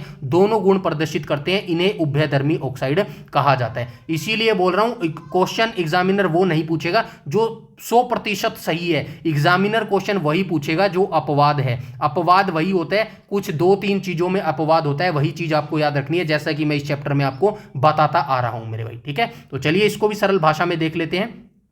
सरल भाषा क्या कह रही है, नॉर्मली जो धातुओं के ऑक्साइड होते हैं वो क्षारीय यानी कि बेस के स्वभाव के होते हैं मेरे भाई, ठीक है। ये चीज हमने कल भी देखी थी। लेकिन 2 ऑक्साइड बड़े चालाक होते हैं, बस यहीं से ये क्वेश्चन पूछता है एग्जामिनर। 2 ऑक्साइड होते हैं वो बड़े चालाक होते हैं, एल्युमिनियम ऑक्साइड और जिंक ऑक्साइड। इन्हें उभयधर्मी कहते हैं क्योंकि इनके दोनों हाथों में लड्डू है। जब इनके सामने कोई अम्ल एसिड आता है तो ये क्षार बन जाते हैं, और जब कोई क्षार आता है तो ये अम्ल बन जाते हैं, यानी कि ये दोनों से दोस्ती करके रिएक्शन कर लेते हैं मेरे भाई। आई बात समझ में। जैसे कि अपने शादियों में होता है ना, यहाँ पे जो क्या बोलते हैं उसको, मीडिएटर को हिंदी में क्या बोलते हैं, मीडिएटर को हिंदी में बिचौलिया बोलते हैं, ठीक है। तो बिचौलिया वाला ही काम यहाँ पर हो रहा है मेरे भाई, ठीक है। ऐसी बिचौलिया 2 धातु हैं जिनका नाम क्या हो जाएगा, एल्युमिनियम ऑक्साइड हो जाएगा और या फिर जिंक ऑक्साइड। ये 2 नाम जरूर याद रखना, ये क्वेश्चन बहुत बार पूछा गया है मेरे भाई। आई बात समझ में। चलिए आगे चलते हैं, पॉइंट नंबर 7 को देख लेते हैं। पॉइंट नंबर 7 को देख लेते हैं। तनु नाइट्रिक अम्ल या तो तनु दे सकता है या अति तनु दे सकता है, ये चीज याद रखना मेरे भाई, ठीक है। तनु देगा या फिर अति तनु देगा मेरे भाई, ठीक है। अम्ल का अनोखा अपवाद तो देख लेते हैं भाई, अपवाद क्या है। एनसीईआरटी की डेफिनेशन क्या कहती है, धातु अम्लों से क्रिया करके हाइड्रोजन गैस देती है। जो धातु होते हैं ना, धातु वो किससे क्रिया करते हैं, अम्लों से। अम्ल यानी कि एसिड से जो है वो अभिक्रिया करके क्या देते हैं, हाइड्रोजन गैस देते हैं मेरे भाई, ठीक है। परंतु तनु HNO3 के साथ क्रिया करने पर हाइड्रोजन गैस मुक्त नहीं होती है मेरे भाई, क्योंकि यह एक प्रबल ऑक्सीकारक है जो हाइड्रोजन को जल H2O में बदल देता है। केवल मैग्नीशियम Mg और मैंगनीज Mn ही इसके साथ हाइड्रोजन गैस देते हैं। तो ये याद रखना, 2 धातु है M and M, ठीक है। ये दोनों धातु जो है हाइड्रोजन गैस देती है मेरे भाई। ठीक है, ये चीज याद रखना। चलो सरल भाषा में भी इसको देख लेते हैं, क्या कह रहा है सरल भाषा में। यह परीक्षा का सबसे बड़ा गूगली सवाल है। क्या है, ध्यान से नोट कर लो। वैसे तो धातु तेजाब में गिरते ही हाइड्रोजन गैस बाहर निकालती है। ठीक है, तो आपको पता है ये चीज, क्या पता है कि भाई जो धातु होती है ना, धातु वो तेजाब यानी कि एसिड की बात कर रहे हैं। ठीक है, जब जो धातु होती है उसको आप एसिड में गिराओगे तो हाइड्रोजन गैस वो बाहर निकालती है। ठीक है, लेकिन जब बात नाइट्रिक अम्ल HNO3 की आती है तो यह नियम फेल हो जाता है मेरे भाई, क्योंकि नाइट्रिक अम्ल बड़ा शातिर ऑक्सीकारक है। यह जैसे ही देखता है कि हाइड्रोजन गैस बाहर निकल रही है, यह तुरंत उसे ऑक्सीजन थमाकर पानी H2O बना देता है। इस शातिर तेजाब को केवल 2 ही धातुएं हरा पाती हैं मेरे भाई। ठीक है, इस शातिर तेजाब, ये जो तेजाब होता है ना, इसको केवल 2 ही धातुएं हैं जो हरा पाती हैं। कौन कौन सी? एक तो मैग्नीशियम और एक मैंगनीज। इसको आपको ऐसे ही याद रखना है, M&M। ठीक है, ये क्वेश्चन भी बहुत बार पूछा है। केवल यही दोनों इसके साथ हाइड्रोजन गैस बना पाती है मेरे भाई। ठीक है, यकीन मानना इस चैप्टर को आप पढ़ लोगे ना, डेफिनेटली एसएससी रेलवे में तो भर भर के क्वेश्चन पूछते हैं यहां से, क्योंकि वहां पे साइंस काफी ज्यादा मार्क्स की आती है। एचएसएससी में तो मात्र 15 मार्क्स की आती है, जिसमें तीनों टॉपिक्स पूछता है। फिजिक्स भी पूछता है, केमिस्ट्री भी पूछता है और बायो भी पूछता है। इसीलिए जो है ये 1 या 2 मार्क्स ही पूछे जाता है ज़्यादा से ज़्यादा। बाकी ज़्यादा जहाँ पे साइंस आती है ना, वहाँ पे यहाँ से भर भर के सवाल आते हैं मेरे भाई। ठीक है, और यहाँ पे मोस्टली गलत होने के चांस बहुत ज़्यादा होते हैं। इसीलिए मैंने सरल भाषा में यहाँ पे आपको दिया है, ताकि चीज़ें आपको आसानी से समझ आ सके मेरे भाई। ठीक है, चलिए आगे चलते हैं, भाग 3 को देख लेते हैं, पॉइंट नंबर 8 को देख लेते हैं। खनिज और अयस्क का अंतर क्या है मेरे भाई? ठीक है, खनिज और अयस्क का अंतर क्या है? ये भी अंतर है, इन दोनों में अंतर है। क्या अंतर है? देखो, एनसीईआरटी का पॉइंट क्या कहता है? भूपर पट्टी यानी कि हमारी जो जमीन है। ठीक है, प्राकृतिक रूप में पाए जाने वाले तत्वों को खनिज कहते हैं। प्राकृतिक रूप में जो मिट्टी खोदकर हम निकालते हैं ना, वो क्या है? वो खनिज है मेरे भाई। सिंपल सी बात है, जब हम कोई पहाड़ को खोद के कोई चीज निकालेंगे, कचरा निकालेंगे, पत्थर निकालेंगे, या कुछ भी चीज निकालेंगे, पहाड़ को खोद कर निकालो, मिट्टी को खोद कर निकालो, तो हम उनको क्या बोलते हैं? उनको खनिज बोलते हैं मेरे भाई। ठीक है, जिन खनिजों से धातु को कम खर्च में और आसानी से निकाला जा सके। क्या कह रहा है? पहले तो ये लाइन अच्छा आराम से समझो। भूपर पट्टी में प्राकृतिक रूप से पाए जाने वाले तत्वों को खनिज कहते हैं। सिंपल सी बात कह रहा है, जमीन खोदकर जो हम चीज निकालते हैं ना, उसको हम खनिज कहते हैं। सिंपल सी बात है। अब उसके बाद पढ़ो, जिन खनिजों को, मतलब कि जो खनिज हमने अभी मिट्टी से, फॉर एग्जाम्पल ऐसे समझो ये, अच्छा ऐसे समझो, जो कोई बात नहीं, 1 सेकंड रुको। ये क्या है मेरे भाई? ये हमारी सतह है मेरे भाई। ठीक है, ये हमारी जमीन है। ठीक है, ये जमीन है और ये नीचे वाला हिस्सा है। ठीक है, ये जमीन के नीचे वाला हिस्सा है। अब यहां से हमने खोदा, ठीक है, यहां से हमने इतना हिस्सा खोद लिया मिट्टी का, और नीचे से हमें कोई एक चीज निकाल ली। ठीक है, जो हमने चीज बाहर निकाली ना, इसको क्या बोलते हैं? इसको हम बोलते हैं खनिज निकाल लिया मेरे भाई हमने। ठीक है, खनिज निकाल लिया। अब आगे पढ़ो, जिन खनिजों से धातु को, अब ये तो हमने खनिज निकाला ना, धातु अभी थोड़ी निकाली है। धातु तो इसको, जब इस खनिज को हम कम खर्च में आसानी से निकाला जा सके, मतलब कम खर्चे से इसको हम क्या बना देंगे? इसको हम जो है क्या बना देंगे? इसको हम अयस्क बना देंगे मेरे भाई। ठीक है, जितना कम खर्च करके इसको आसानी से निकाला जा सके, उसको क्या कहते हैं? उसको अयस्क बोलते हैं। यही चीज कह रहा है कि खनिज और अयस्क का अंतर समझाने की कोशिश कर रहा है मेरे भाई। ठीक है, सभी अयस्क खनिज होते हैं, परंतु सभी खनिज जो है अयस्क नहीं होते हैं। अभी आज टेलीग्राम मेरा ज्वाइन कर लेना, वहां पर मैं जो है ऐसे जो ये डिफरेंट आपको समझ रहा होगा ये क्या मतलब है, लेकिन उन बच्चों को आसान तरीके से समझ आएगा जिन्होंने रीजनिंग पढ़ी है मेरे भाई। ठीक है, रीजनिंग में क्या पढ़ा है? कथन और निष्कर्ष आपने पढ़ा है। ठीक है, कथन और निष्कर्ष, इंग्लिश में क्या बोलते हैं इसको? कथन और निष्कर्ष। ठीक है, इंग्लिश में इसको क्या बोलते हैं? सिलोजिज्म बोलते हैं मेरे हिसाब से। ठीक है, सिलोजिज्म जो है इसको बोलते हैं मेरे भाई। ये जिसको चैप्टर आता है ना, तो ये साइंस से कम ऐसे रिलेट करके, सिलोजिज्म से रिलेट करके पढ़ना कि सभी कथन ये है, सभी मुर्गे क्या है? ये हैं, लेकिन सभी मुर्गे वो नहीं है। ऐसे करके ये चीजें आपको समझ आएगी। आज ही मैंने जो है एक डिफिकल्ट टॉपिक था, इससे पहले क्षारक और क्षार मेरे भाई। ठीक है, क्षारक और क्षार मेरे भाई, उसको भी आसान भाषा में ऐसे ही मैंने समझाया। टेलीग्राम ज्वाइन कर लेना, वहां पे ऐसे ऐसे डिफिकल्ट टॉपिक मैं बिल्कुल आसान भाषा में देते रहता हूं, जो आपको समझ आएंगे मेरे भाई। ठीक है, तो चलिए देख लेते हैं सरल भाषा क्या बोल रही है। जमीन खोदकर जो भी कचरा हो गया, मिट्टी हो गया, पत्थर हो गया, धातु के साथ बाहर आता है, उसे हम खनिज कहते हैं। सिंपल सी बात है, लेकिन खदान से निकला हर पत्थर हमारे काम का नहीं होता। जिस खास पत्थर या खनिज से धातु को आसानी से और कम खर्चे में निकाला जा सके उसे हम अयस्क कहते हैं। सिंपल सी बात है, यानी अयस्क वो कीमती खनिज है जिससे हमारा फायदा होने वाला है मेरे भाई। सिंपल सा ये डिफरेंस आप याद रखना, खनिज और अयस्क। अयस्क क्या है, खनिज क्या है? खनिज वो है जो मिट्टी से खोदकर हम सारी चीज, कचरा हो गया, पत्थर हो गया, जो भी हम निकालते हैं, लेकिन बिल्कुल कम खर्चे से उसको हम कितना फायदेमंद हमारे लिए बना सकते हैं, वही अयस्क कहलाता है मेरे भाई। आई बात समझ में? चलिए आगे चलते हैं।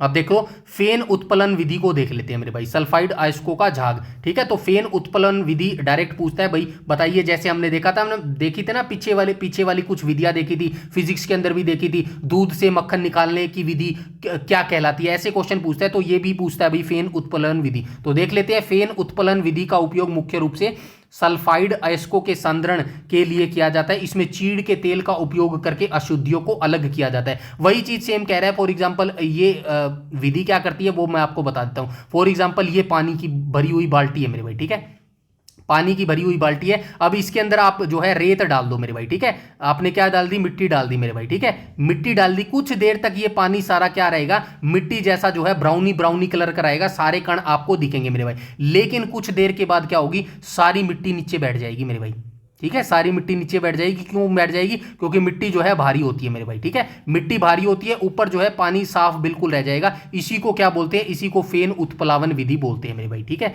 फेन उत्प्लावन आएगा ना, उत्प्लावन विधि बोलते हैं। आई बात समझ में? अब सिंपल भाषा में समझ लो, नहीं आया तो कोई बात नहीं है।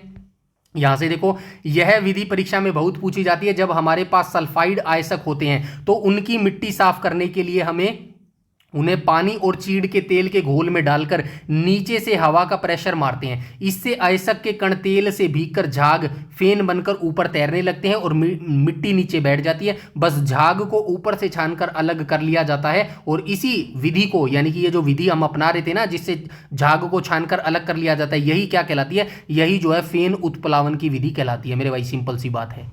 आई बात समझ में? चलिए आगे चलते हैं, पॉइंट नंबर 10 को देख लेते हैं। पॉइंट नंबर 10 क्या बोल रहा है, निस्तापन बनाम भर्जन, ठीक है, निस्तापन बनाम भर्जन। तो चलिए देख लेते हैं ये क्या कह रही है। कार्बोनेट अयस्क को वायु की अनुपस्थिति यानी कि सीमित वायु में गर्म करना निष्पातन कहलाता है। सल्फाइड अयस्क को वायु की उपस्थिति में गर्म कहलाना जो है भर्जन कहलाता है। नहीं समझ आया ना, कोई दिक्कत नहीं है, नहीं समझ आया तो यहां से देख लो। इन दो नामों में बच्चा हमेशा उलझता है मेरे भाई, पर आज के बाद नहीं उलझोगे। इसकी एक सिंपल सी ट्रिक है जो याद कर लो। न से क्या होगा, निस्तापन होगा।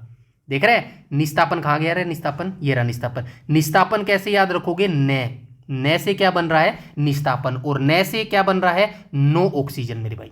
आई बस समझ में? न से निस्तापन और न से नो ऑक्सीजन, यानी कि जब हवा की अनुपस्थिति में अयस्क को गर्म करे तो वो निस्तापन है मेरे भाई। सिंपल सी बात है। आई समझ में? चलिए दोबारा बता देता हूं, कोई दिक्कत नहीं है मेरे भाई, ठीक है। न से क्या याद रखना है, न से निस्तापन और न से नो ऑक्सीजन। अब समझो, जब आप हवा की अनुपस्थिति में हवा की अनुपस्थिति में अयस्क को गर्म करोगे, अयस्क को क्या करोगे, गर्म करोगे, तो वो निस्तापन है। सिंपल सी बात है।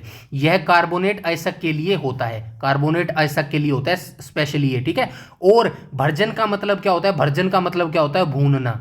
भर्जन का क्या मतलब होता है, भूनना। जैसे हम मूंगफली को खुली कढ़ाई में हवा के नीचे भूनते हैं, देखा है आपने कभी, आप रोड के किनारे जो वो मूंगफली बेचने वाले बैठे रहते हैं, वो क्या करते हैं, ऐसे ही तो करते हैं, नीचे आग जला देते हैं, ऊपर कढ़ाई सी होती है उनकी, काली काली सी गोल गोल कढ़ाई होती है, उसके अंदर जो है नमक के अंदर जो है वो मूंगफलियों को भूनते रहते हैं, यानी कि वो पकाते रहते हैं, हवा में भूनते हैं। वैसे ही हवा की उपस्थिति में अयस्क को गर्म करना भर्जन कहलाता है। सिंपल सी बात है, सिंपल सी आपको याद रखना है। एक होता है निस्तापन मेरे भाई, ठीक है।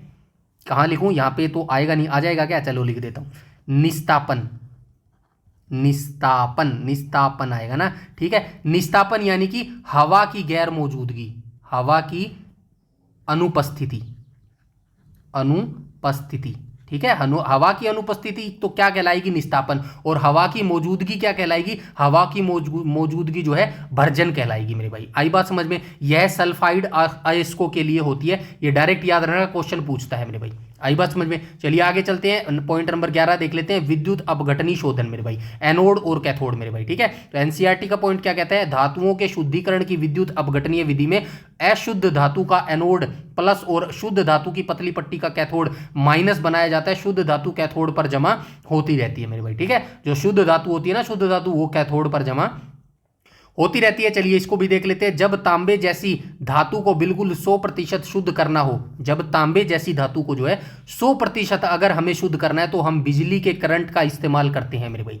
ठीक है, क्या कह रहा है, जब तांबे की कोई धातु है उसको हमें 100% क्या करना है, शुद्ध करना है मेरे भाई, तो हम किसका यूज करते हैं, करंट का यूज करते हैं। इसमें हम अशुद्ध धातु की एक मोटी छड़ लेते हैं मेरे भाई, ठीक है, जिसे एनोड यानी कि पॉजिटिव सिरा बनाते हैं, और एक बिल्कुल शुद्ध तांबे की पतली पट्टी लेते हैं जिसे कैथोड यानी कि नेगेटिव सिरा बनाते हैं। जैसे ही बिजली चालू होती है तो अशुद्ध छड़ में से शुद्ध तांबा पिघल कर नेगेटिव वाले कैथोड भाई साहब पर जाकर चिपक जाता है। परीक्षा में सीधा आता है कि शुद्ध धातु कहां जमा होती है, जवाब होता है कैथोड पर मेरे भाई। बताओ क्या समझ नहीं है, सारा बिल्कुल इस डेफिनेशन को ऐसे ही मिलेगी आपको, जो एनसीईआरटी की डेफिनेशन है ना वो आपको ऐसे ही मिलेगी। इसको बिल्कुल आसान भाषा में तोड़ दिया मैंने। अब भी आपको समझ नहीं आया ना तो भी बता देना, कोई दिक्कत नहीं है, तो भी आपको कमेंट में भी मैं और आसान तरीके से समझा दूंगा। वैसे ऐसा कुछ है नहीं यहाँ पे समझने लायक, ठीक है।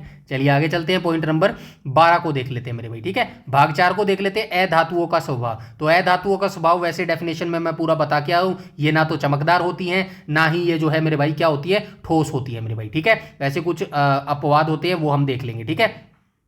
एक्सेप्शन लिखा हुआ है ना, एक्सेप्शन ऑफ नॉन मेटल, अधातु और उनके 3 सबसे बड़े जादू अपवाद, तो देख लेते हैं। चलो एनसीईआरटी का पॉइंट क्या कहता है, अधातुएं भंगूर होती है, भंगूर यानी कि भुरभुरी होती है, कुचालक होती है, कुचालक यानी कि इनके अंदर से बिजली नहीं गुजारी जा सकती। लेकिन अपवाद है, ब्रोमीन एकमात्र द्रव अधातु है, आयोडीन चमकीली अधातु है, ग्रेफाइट विद्युत का सुचालक है मेरे भाई। ये 3 अपवाद हैं अधातुओं के मेरे भाई, याद रखना ये चीज, ठीक है। दोबारा बता देता हूं अपवाद क्या है। वैसे तो अधातु कौन सी होती है आप सभी को पता है, सभी भुरभुरी जो होती है वो अधातु होती है, जो कुचालक होती है जिनके अंदर से करंट नहीं गुजारा जा सकता वो अधातु होती है। लेकिन 3 धातुएं अपवाद है मेरे भाई। 3 धातुएं कौन सी है, एक तो ये ब्रोमीन है, ठीक है। ब्रोमीन क्या है, ब्रोमीन एकमात्र द्रव अधातु है मेरे भाई, ठीक है, द्रव अवस्था में पाई जाती है, ये अधातु है, याद रखना। आयोडीन, आयोडीन क्या है, चमकीली अधातु है मेरे भाई, ठीक है, चमकता है ना, आयोडीन नमक चमकता है, ये अधातु है। ग्रेफाइट विद्युत का सुचालक है मेरे भाई। ग्रेफाइट क्या है, देखते हैं ना पेंसिल के अंदर पाई जाती है, पेंसिल के अंदर ग्रेफाइट होती है, तो ये क्या है, विद्युत का सुचालक है मेरे भाई। ये अधातु है लेकिन ये जो है अपवाद है मेरे भाई धातुओं का। आई बात समझ में, तो यहां से देख लो सरल भाषा में और आपको आसानी भाषा में समझ आएगा। अधातुओं के ये 3 अपवाद वनडे एग्जाम्स में सबसे हॉट टॉपिक्स है। पहला, पूरी दुनिया की अधातुएं या ठोस है, ठीक है, पूरी दुनिया की अधातुएं क्या है, धातुएं अधातुएं या तो ठोस है या गैस है, गैस, अच्छा, या गैस, पर ब्रोमीन एकमात्र ऐसी अधातु है जो पानी की तरह द्रव के रूप में बहती है। दूसरी अधातुएं भद्दी होती है पर आयोडीन सोने चांदी की तरह चमकता है। तीसरा, अधातुओं से करंट पास नहीं होता पर हमारी पेंसिल की नोक में लगा ग्रेफाइट अधातु होने के बावजूद भी बिजली का बहुत बड़ा सुचालक है। आई होप यहां तक सारी चीजें क्लियर हो गई होंगी मेरे भाई, ठीक है।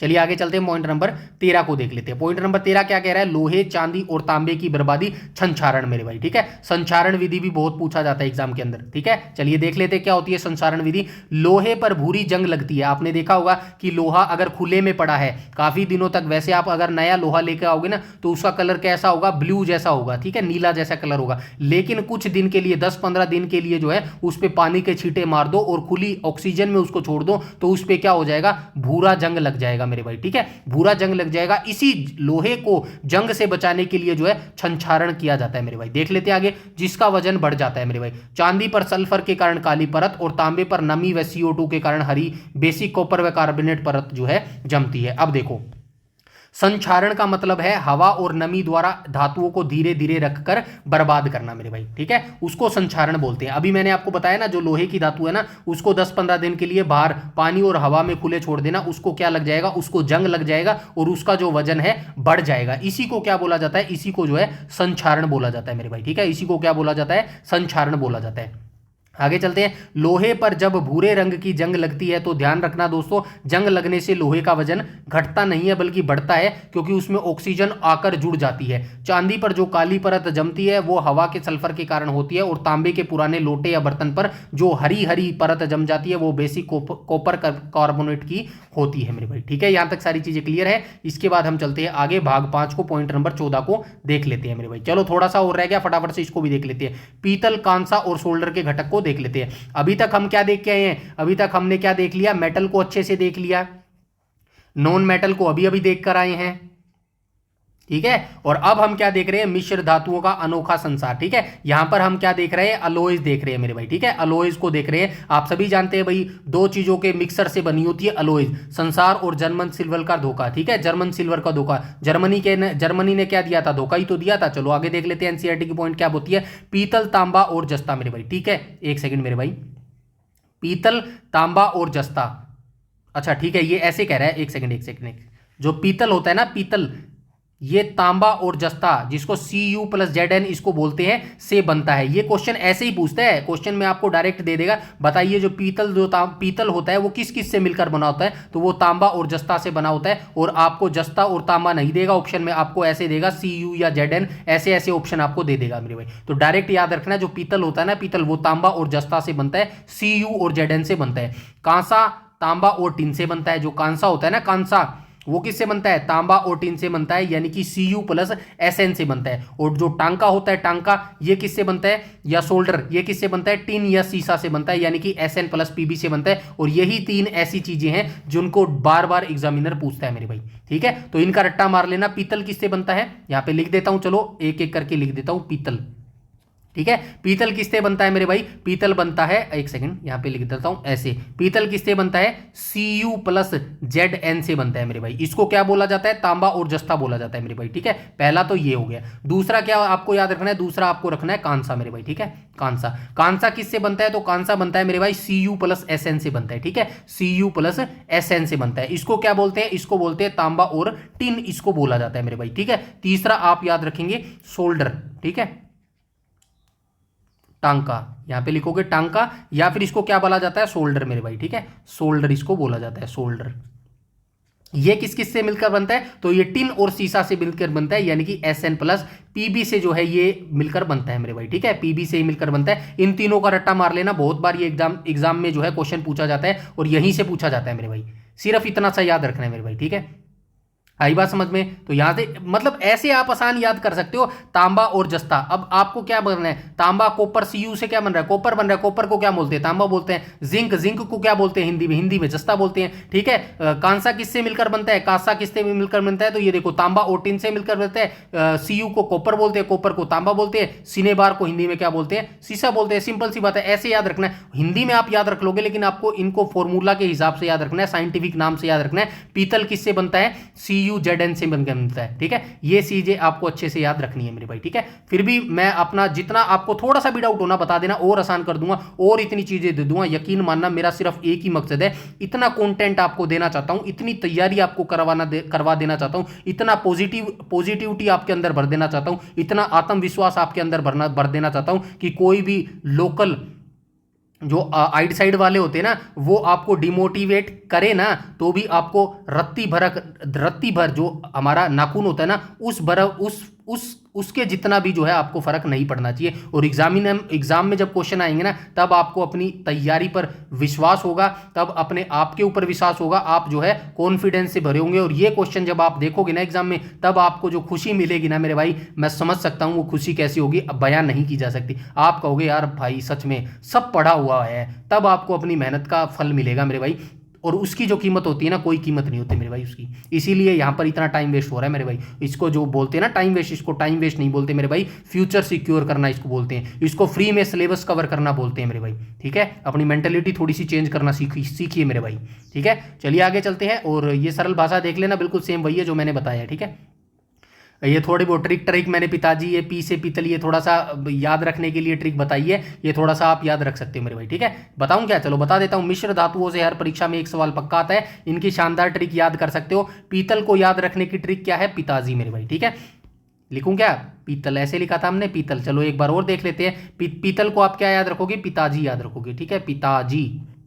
ठीक है, पिताजी से क्या बनेगा भाई, पिताजी से पी से क्या बनेगा मेरे भाई, पी से क्या बनेगा, पीतल बनेगा। ठीक है, यहाँ पे लिखा है ना पी से पीतल, और ता से क्या बनेगा, तांबा बनेगा मेरे भाई। ठीक है, तो ये ऐसे ऐसे चीजें आपको याद रखनी है। सारी चीजें मैंने यहाँ पे लिख दी है मेरे भाई। ठीक है, जैसे क्या बन गया, जैसे जिंक बन गया मेरे भाई। आई बात समझ में, सारी चीजें यहाँ पे लिख दी है। कांसा किससे बनता है, ये देखो तांबा से टिन, तांबा और टिन से बनता है। कांसा किससे बनता है, तांबा और टिन से बनता है। और जो बिजली के तारों को जोड़ने के लिए टांका या सोल्डर लगाया जाता है, वो टिन और सीसा लेड के मेल से बनते हैं, जिनका गलनांक बहुत कम होता है मेरे भाई। ठीक है, तो ये सारी चीजें आपको याद रखनी है मेरे भाई। ठीक है, आगे चलते हैं, ये अंतिम है भाई, पॉइंट देख लेते हैं, इसको भी फटाफट से खत्म करते हैं। जर्मन सिल्वर का सबसे बड़ा धोखा मेरे भाई, ठीक है। तो जर्मन सिल्वर का संगठन मेरे भाई, ठीक है। एनसीईआरटी की डेफिनेशन क्या कहती है, जर्मन सिल्वर का, चल रहा है ना, ठीक है।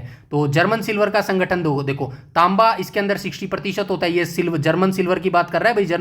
जर्मन जो सिल्वर होता है ना, इसके अंदर कौन कौन से जो है मिलकर ये बनता है, तो जर्मन सिल्वर के अंदर मेरे भाई तांबा 60% होता है, जस्ता 20% होता है, निकेल 20% होता है, इसमें सिल्वर या चांदी 0% होता है। ये इंपॉर्टेंट है, ये याद रखना। कई बार आपको जो है 4 ऑप्शन में जो है ये 0% दे देगा, 2 या 3%, तो आपको बताना है कि इसके अंदर सिल्वर के अंदर जो है सिल्वर या चांदी, सॉरी जर्मन सिल्वर के अंदर सिल्वर या चांदी जो है 0% होती है मेरे भाई, ठीक है। यहां पे देखो, यह एग्जामिनर का सबसे पसंदीदा जाल है जिसमें बच्चे फंस जाते हैं। नाम है जर्मन सिल्वर, ठीक है। नाम क्या है, जर्मन सिल्वर, जर्मन सिल्वर। अब नाम जर्मन सिल्वर है तो आपको लगेगा तो जर्मन सिल्वर है तो सिल्वर तो इसके अंदर पाया जाएगा, और परीक्षा में पूछता है इसमें कितने प्रतिशत चांदी होता है मेरे भाई, ठीक है। तो बच्चे नाम देखकर चांदी को सिल्वर ही तो बोलते हैं, देखकर 50% या 100% लगा देते हैं चांदी को। पर सच है दोस्तों कि जर्मन सिल्वर में चांदी नाम की कोई चीज नहीं होती, सिल्वर इसके अंदर कुछ भी नहीं होता, ठीक है। इसमें चांदी 0% होती है। यह सिर्फ तांबा, जस्ता और निकेल का एक ऐसा मिश्रण है जो दिखने में चांदी जैसा चमकता है, लेकिन इसमें जो है, इसीलिए इसे नाम दिया गया है मेरे भाई, ठीक है। तो ये चीज याद रखना। अगर आपसे पूछ लेना कि क्या पूछ ले भाई, जर्मन सिल्वर पूछ ले, जर्मन सिल्वर पूछ ले, तो आप बताएंगे कि इसके अंदर भाई सिल्वर तो सिर्फ नाम का है, सिल्वर इसके अंदर रत्ती भर भी नहीं होता मेरे भाई, ठीक है। 0% जो है इसके अंदर सिल्वर होता है मेरे भाई। आई बात समझ में, सिर्फ इतनी सी डेफिनेशन थी, और ये आसान भाषा में मैं जितना समझा सकता था आपको समझाया। आई होप सारी चीजें आपको समझ आई होंगी। फिर भी कह सकता हूं भाई, अगर नहीं समझ आई तो कोई दिक्कत वाली बात नहीं, आप मुझे बता देना, मैं और आसान तरीके से बता दूंगा। अब इसी के बिहाव पर जो है हम सारे क्वेश्चन फटाफट से कर लेते हैं मेरे भाई। क्वेश्चन नंबर फर्स्ट पर चलते हैं। क्वेश्चन नंबर फर्स्ट को जो है अलग पेन से देख लेते हैं। तो वे रासायनिक तत्व मेरे भाई, ठीक है, वे रासायनिक तत्व यानी कि एलिमेंट की बात कर रहे हैं जो अपनी बाहरी कक्षा से आसानी से इलेक्ट्रॉन को त्याग कर देते हैं, धनायन पॉजिटिव आयन बनाते हैं। विज्ञान में उनको क्या कहा जाता है, विज्ञान में उनको क्या बोला जाता है, धातु बोला जाता है। सिंपल सी बात है, सारी चीजें बता के आया हूं, धातु इनको बोला जाता है। ऑप्शन नंबर बी यहां पर बिल्कुल करेक्ट हो जाएगा। यहां पर भी मैंने लिख दिया है, और भी पढ़ लेना मेरे भाई, ठीक है। क्वेश्चन नंबर 2 को देख लेते हैं। क्वेश्चन नंबर 2 क्या बोल रहा है, तो क्वेश्चन नंबर 2 बोल रहा है धातुओं का वह विशिष्ट भौतिक गुण धर्म क्या कहलाता है जिसके कारण उन्हें हथौड़े से पीट कर बिना तोड़े पतली चादर के रूप में ढाला जा सकता है। मैंने बताया था ना, सोने को कितना भी पीट लो वो टूटेगा नहीं, बल्कि उसको खींचकर, सोने की एक पतली 1 ग्राम सोने को खींचकर, 1 ग्राम सोने को खींचकर कितनी लंबी तार बना सकते हैं, खींचकर 2 किलोमीटर लंबी तार बना सकते हैं मेरे भाई, 2 किलोमीटर लंबी तार, ठीक है। ये पता है ना, याद है ना, पढ़ के आए ना। तो राइट ऑप्शन क्या हो जाएगा, आघात वर्धनीय हो जाएगा। ऑप्शन नंबर ए यहां पर बिल्कुल करेक्ट हो जाएगा मेरे भाई, ठीक है। इसको भी पढ़ लेना। आगे चलते हैं, यहां पे तन्यता का भी दिखा गया है, इसीलिए बोल रहा हूं सारी चीजें आपको पढ़नी है, कुछ भी नहीं छोड़ना मेरे भाई, ठीक है। आगे चलते हैं भाई, क्वेश्चन नंबर 3 को देख लेते हैं। क्वेश्चन नंबर 3 क्या कह रहा है, तो क्वेश्चन नंबर 3 कह रहा है निम्नलिखित में से कौन सी धातु इतनी मुलायम या सॉफ्ट होती है इन्हें साधारण रसोई के चाकू से आसानी से काटा जा सकता है। 3 धातु मैंने आपको बताई थी, इसीलिए बोल रहा था जो 100% है ना एग्जामिनर वो क्वेश्चन नहीं पूछेगा, जो अपवाद है वहीं से क्वेश्चन पूछेगा। इस चैप्टर में जितने मैंने अपवाद बताए ना उनका रट्टा मार लेना या समझ लेना, कुछ भी कर लेना, दिमाग में बैठे लेना, क्वेश्चन वहीं से पूछेगा मेरे भाई, ठीक है। तो 3 धातु मैंने ऐसे बताई थी जो केक की तरह आप काट सकते हो मेरे भाई, ठीक है, केक की तरह जिनको आप काट सकते हो। तो वो कौन कौन सी धातु थी मेरे भाई, तो वो 3 धातु थी मेरे भाई, सोडियम थी, पोटेशियम थी और लिथियम थी मेरे भाई, ठीक है। ऑप्शन नंबर बी यहां पर बिल्कुल करेक्ट हो जाएगा मेरे भाई, ठीक है। इनका जो है रासायनिक नाम भी याद रखना, सोडियम को Na बोला जाता है, पोटेशियम को K और लिथियम को Li बोला जाता है मेरे भाई, ठीक है। फटाफट चलते हैं, क्वेश्चन नंबर 4 को देख लेते हैं। अब देखो, मैंने एक बात बोली थी इस चैप्टर के शुरुआत में, MCQ आप लगा लेना 200 या लगा लेना 500,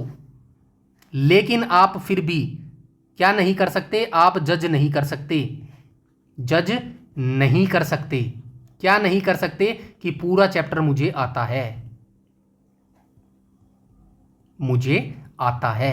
अब मैं आपको ये MCQ करवा के निकल जाता 25 क्वेश्चन, तो बताओ इतनी डिटेल से आपको जानकारी होती, ठीक है। तो इसीलिए बोलता हूं कि पूरा चैप्टर, जब आप पूरा चैप्टर पढ़ लोगे ना, एनसीईआरटी की डेफिनेशन पढ़ लोगे, उनका मतलब समझ लोगे, एक एक शब्दों को आसानी भाषा में समझ लोगे, तब आप जज कर सकते हो कि हाँ अब मेरे को 200 या 500 जितने क्वेश्चन तेरे बस की है ना मेरे भाई, उतने निकाल के दे दे, सारे करके दे दूंगा मेरे भाई, आई बात समझ में। चलिए क्वेश्चन नंबर 4 को देख लेते हैं। क्वेश्चन नंबर 4 क्या बोल रहा है, सामान्य तापमान पर सभी धातुएं ठोस अवस्था में पाई जाती है, परंतु एकमात्र धातु ऐसी कौन सी है जो कमरे के ताप पर भी द्रव अवस्था में पाई जाती है, तो उस धातु को मरकरी बोला जाता है। डायरेक्ट सारी चीजें समझा के आया हूं, सारी चीजें जो है फैक्चुअल भी बताई है, तो इसीलिए बोलता हूं ये सारा चैप्टर आपको देखना बेहद जरूरी है। पूरे चैप्टर का निचोड़ यहां पर मैं आपको दे रहा हूं, ठीक है। तो कौन सी हो जाएगी, पारा मरकरी जो है राइट ऑप्शन हो जाएगा, ऑप्शन नंबर सी यहां पर जो है बिल्कुल करेक्ट हो जाएगा मेरे भाई, ठीक है। आई होप यहां तक सारी चीजें जो है क्लियर हो गई होंगी मेरे भाई, ठीक है। आगे चलते हैं, क्वेश्चन नंबर 5 को देख लेते हैं। क्वेश्चन नंबर 5 क्या बोल रहा है, तो क्वेश्चन नंबर 5 बोल रहा है गैलियम Ga और सीजियम Cs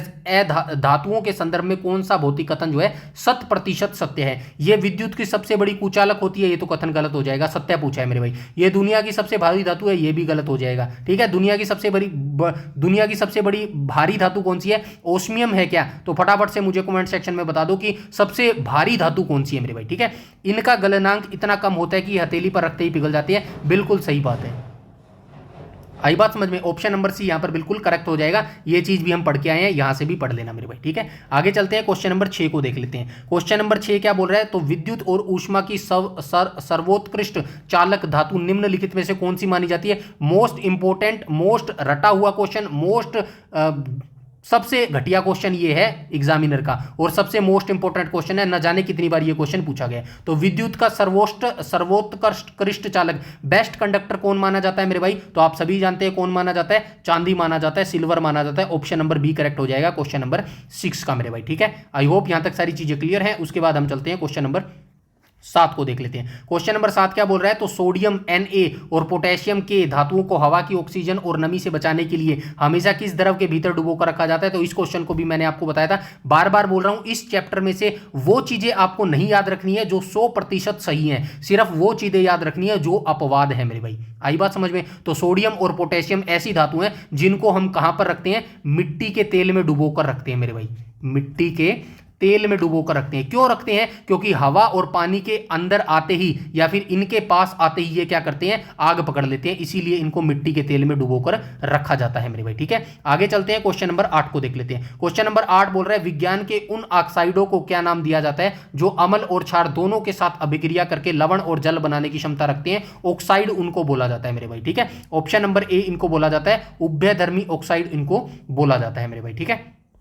चलिए आगे चलते हैं, ये सारा पढ़ लेना आप। उसके बाद हम चलते हैं आगे, क्वेश्चन नंबर 9 को देख लेते हैं। क्वेश्चन नंबर 9 क्या बोल रहा है, निम्नलिखित में से कौन सी धातु ठंडे या गर्म जल से बिल्कुल क्रिया नहीं करती है। ऐसी कौन सी धातु है जो ठंडे या गर्म जल से बिल्कुल भी क्रिया नहीं करती है, बल्कि केवल उबलते पानी की भाप स्ट्रीम के साथ धात्विक ऑक्साइड बनाती है। तो कौन सी हो जाएगी मेरे भाई, आयरन लोहा हो जाएगी। ऑप्शन नंबर बी यहां पर बिल्कुल करेक्ट हो जाएगी मेरे भाई, ठीक है। इसको भी बैठ के पढ़ लेना। सोडियम ठंडे पानी से, मैग्नीशियम गर्म पानी से क्रिया करता है, परंतु जो आयरन होता है ना, Fe, एल्यूमिनियम, Al और जिंक, ये कम क्रियाशील होने के कारण ठंडे या गर्म जल से जो है क्रिया नहीं करते हैं, केवल जल की तेज भाप के साथ जो है क्रिया करके ऑक्साइड और हाइड्रोजन गैस बनाते हैं मेरे भाई, ठीक है। उसके बाद हम चलते हैं आगे, क्वेश्चन नंबर 10 को देख लेते हैं। क्वेश्चन नंबर 10 बोल रहा है सामान्य नियम के अनुसार धातुएं अम्लों से क्रिया करके हाइड्रोजन गैस देती है मेरे भाई, ठीक है। सामान्य जो नियम कहता है ना, वो क्या कहता है, धातुएं जो होती है ना, धातुएं यानी कि मेटल, अम्ल यानी कि एसिड से क्रिया करके हाइड्रोजन गैस देती है,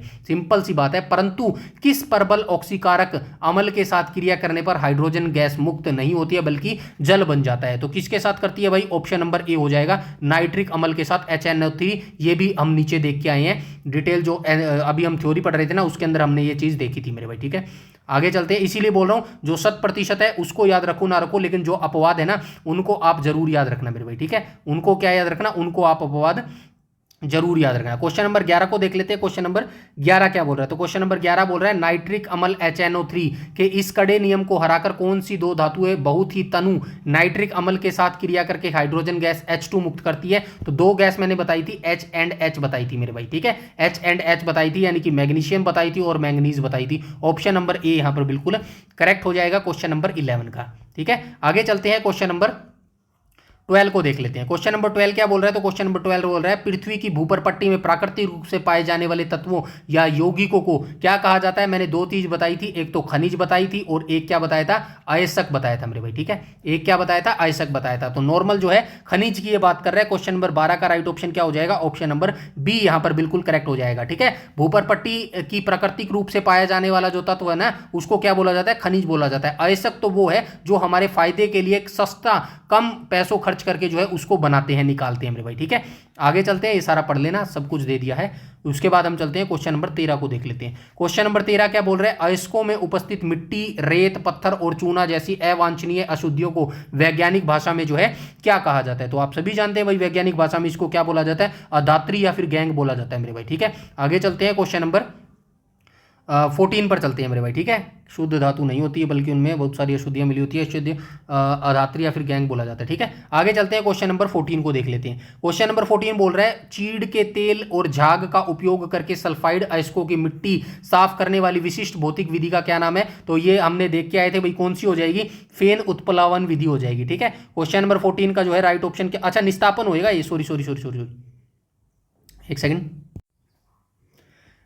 ठीक है दोस्तों। तो इसका ऑप्शन नंबर डी ही होगा, फेन उत्प्लावन विधि ही होगा। मैंने बताया था ना, एक बाल्टी के अंदर पानी है, ठीक है, ये पानी है और इसके अंदर हमने पानी के अंदर क्या डाल दी, मिट्टी डाल दी मेरे भाई, ठीक है। मिट्टी डाल दी और मिट्टी कुछ समय तक जो है ये पूरा पानी ब्राउन ब्राउन रहेगा, भूरा भूरा रहेगा, लेकिन कुछ देर के बाद जो है मिट्टी नीचे बैठ जाएगी, ठीक है। भारी मिट्टी क्या होगी, नीचे बैठ जाएगी मेरे भाई, और ऊपर का पानी जो है साफ रह जाएगा। इसी विधि को क्या बोलते हैं, इसी विधि को फेन उत्प्लवन विधि बोलते हैं मेरे भाई, ठीक है।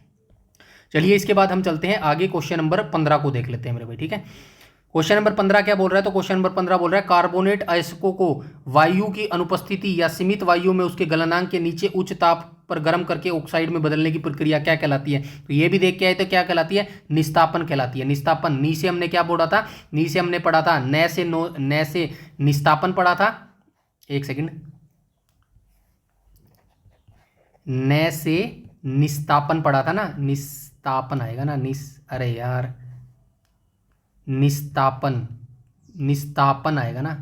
और न से हमने क्या पढ़ा था, न से नो ऑक्सीजन मेरे भाई, ठीक है, नो ऑक्सीजन मेरे भाई, ठीक है, नो ऑक्सीजन, ठीक है। तो ये आप याद रखना, वायु की अनुपस्थिति में तो निस्तापन हो जाएगा, ऑप्शन नंबर डी हो जाएगा, ठीक है। उसके बाद चलते हैं क्वेश्चन नंबर 16 बोल रहा है सल्फाइड अयस्कों को वायु की उपस्थिति, तो यहाँ पे वायु की उपस्थिति में भर्जन आ जाएगा, रोस्टिंग आ जाएगा, सिंपल सी उसी का अपोजिट है। आगे चलते हैं भाई, सारा देख लेना। आगे चलते हैं, क्वेश्चन नंबर 17 को देख लेते हैं। क्वेश्चन नंबर 17 बोल रहा है धातुओं के विद्युत अपघटनी शोधन के दौरान अशुद्ध धातु और शुद्ध धातु की पट्टियों को क्रमशः क्या बनाया जाता है। तो क्या बनाया जाता है मेरे भाई, इनको बनाया जाता है अशुद्ध धातु का एनोड और शुद्ध धातु का कैथोड मेरे भाई, ठीक है, ये याद रखना। आगे चलते हैं, क्वेश्चन नंबर 18 को देख लेते हैं। क्वेश्चन नंबर 18 क्या कह रहा है, तो क्वेश्चन नंबर 18 बोल रहा है एल्यूमिनियम धातु का निष्कर्षण मुख्य रूप से किस खनिज या अयस्क से बड़े पैमाने पर किया जाता है। तो किस अयस्क से जो है बड़े पैमाने पर किया जाता है। तो आप सभी जानते हैं मेरे भाई, राइट ऑप्शन क्या हो जाएगा, ऑप्शन नंबर ए हो जाएगा, बॉक्साइट इसका जो है राइट ऑप्शन हो जाएगा मेरे भाई, ठीक है। तो ये याद रखना है, एल्यूमिनियम का मुख्य और सबसे महत्वपूर्ण अयस्क बॉक्साइट है मेरे भाई, जिसका रासायनिक सूत्र ये है Al2O3.2H2O होता है मेरे भाई, ठीक है। तो ये याद रखना। अन्य विकल्पों को फैक्ट की बात करूँ तो हेमेटाइट लोहे का, सिनेबार पारे का और गैलेना शीशे का मुख्य अयस्क होता है। ये भी चीज याद रखना, ये दिखा है ना, हेमेटाइट, सिनेबार और गैलेना, इनके भी अयस्क याद रखना। क्या पता, जरूरी नहीं कि आपसे एल्यूमिनियम का ही पूछेगा। क्वेश्चन में क्या पूछा है, एल्यूमिनियम का जो है अयस्क क्या पूछा गया। तो एल्यूमिनियम का मुख्य अयस्क बॉक्साइट होता है, लेकिन आपको यह भी याद रखना है हेमेटाइट लोहे का अयस्क, हेमेटाइट लोहे का अयस्क होता है, सिनेबार पारे का अयस्क होता है, गैलेना जो है शीशे लेड का मुख्य अयस्क होता है मेरे भाई। आई बात समझ में। चलिए आगे चलते हैं, क्वेश्चन नंबर 19 को देख लेते हैं। क्वेश्चन नंबर 19 बोल रहा है मरकरी या पारे की प्राप्ति मुख्य रूप से प्राकृतिक है किस अयस्क को गर्म करके की जाती है। तो हमने यहाँ पे देखा था ना, सिनेबार पारे का और सिनेबार पारे का, तो ये पारे का ही पूछ रहा है ना, कहाँ गया पारा, अभी पारा था ना, मरकरी या पारा, तो सिनेबार हो जाएगा, ऑप्शन नंबर बी यहां पर बिल्कुल करेक्ट हो जाएगा। उसके बाद हम चलते हैं क्वेश्चन नंबर 20 पर। क्वेश्चन नंबर 20 कह रहा है अधातुएं यानी कि नॉन मेटल विद्युत की कुचालक होती है, सही बात है, परंतु कार्बन का कौन सा अपरूप, ग्रेफाइट की बात कर रहा है, पेंसिलों के अंदर बात करी थी, विशिष्ट परतदान संरचना के विद्युत का सुचालक होता है, हीरा नहीं, ग्रेफाइट हो जाएगा, ऑप्शन नंबर बी यहां पर बिल्कुल करेक्ट हो जाएगा। ठीक है, आगे चलते हैं, क्वेश्चन नंबर 21 को देख लेते हैं। क्वेश्चन नंबर 21 बोल रहे हैं लोहा हवा की ऑक्सीजन और नमी से क्रिया करके भूरे रंग का जंग बनाता है। जंग लगने के पश्चात लोहे का कुल द्रव्यमान वजन पर प्रभाव पड़ता है, बढ़ जाता है। ठीक है, वजन बढ़ जाता है, इसी को क्या बोला जाता है, वजन बढ़ जाता है, इसी को संक्षारण बोला जाता है। ठीक है, इसी को क्या बोला जाता है, संक्षारण। लोहे का वजन घटता है, नहीं, लोहे का वजन बढ़ जाता है, बिल्कुल सही है, ऑप्शन नंबर बी बिल्कुल सही हो जाएगा। ठीक है, आगे चलते हैं, क्वेश्चन नंबर, ठीक है चल रहा है टाइम, क्वेश्चन नंबर 22 को देख लेते हैं। तांबा, कॉपर, जस्ता, जिंक को आपस में पिघलाकर बनाई जाने वाली प्रसिद्ध और बर्तनों में प्रयुक्त होने वाली मिश्र धातु का क्या नाम है, बता के आया था ना, किससे बनता है, पीतल बनता है मेरे भाई। ऑप्शन नंबर ए जो है इसका करेक्ट हो जाएगा। ठीक है, पीतल किससे बनता है, पीतल जो है कॉपर प्लस तांबे से बनता है। ठीक है, कॉपर प्लस तांबे से बनता है। ठीक है, कॉपर प्लस तांबे से बनता है, या फिर इसको बोल लेना Cu प्लस Zn से मिलकर बनता है। ये चीज आप याद रखना। आगे चलते हैं। ठीक है, ये कौन सा भी याद रखना, सोल्डर भी याद रखना, पीछे बता के आया हूं। ठीक है, वैसे ये लिखा भी होगा यहाँ पे। ठीक है, आगे चलते हैं, क्वेश्चन नंबर 23 को देख लेते हैं। क्वेश्चन नंबर 23 बोल रहा है मेरे भाई तांबा, कॉपर और टिन के संयोजन से निर्मित होने वाली मिश्र धातु का नाम बताइए जिसका उपयोग सिक्के, पदक या फिर मूर्तियां बनाने में होता है। इस क्वेश्चन को भी आसानी से आपको आना चाहिए, नीचे डिटेल से देख के बात कर गए हैं, कौन सा हो जाएगा राइट ऑप्शन। ठीक है, आगे चलते हैं, क्वेश्चन नंबर 24 में बोला गया बिजली के तारों और फ्यूज वायरों को आपस में जोड़ने के लिए प्रयुक्त होने वाली मिश्र धातु टांका या सोल्डर किन दो तत्वों का मिश्रण है। तो टांका जो सोल्डर होता है ये किन दो धातुओं से मिलकर बनता है, टीना और सिस, लेड सिनेबार और पीबी से मिलकर बनता है। ऑप्शन नंबर डी यहाँ पर बिल्कुल करेक्ट हो जाएगा मेरे भाई। ठीक है, यहां से इसको देख लेना। आगे चलते हैं, क्वेश्चन नंबर 25 जो कि आज का लास्ट क्वेश्चन रहने वाला है, इसको भी देख लेते हैं। जर्मन सिल्वर, जर्मन सिल्वर से सिर्फ आपको ये याद रखना है मेरे भाई, जर्मन सिल्वर से ये बिल्कुल भी नहीं सोचना है कि इस धातु के अंदर सिल्वर है, बल्कि इसके अंदर जो है सिल्वर जैसा कुछ है ही नहीं मेरे भाई।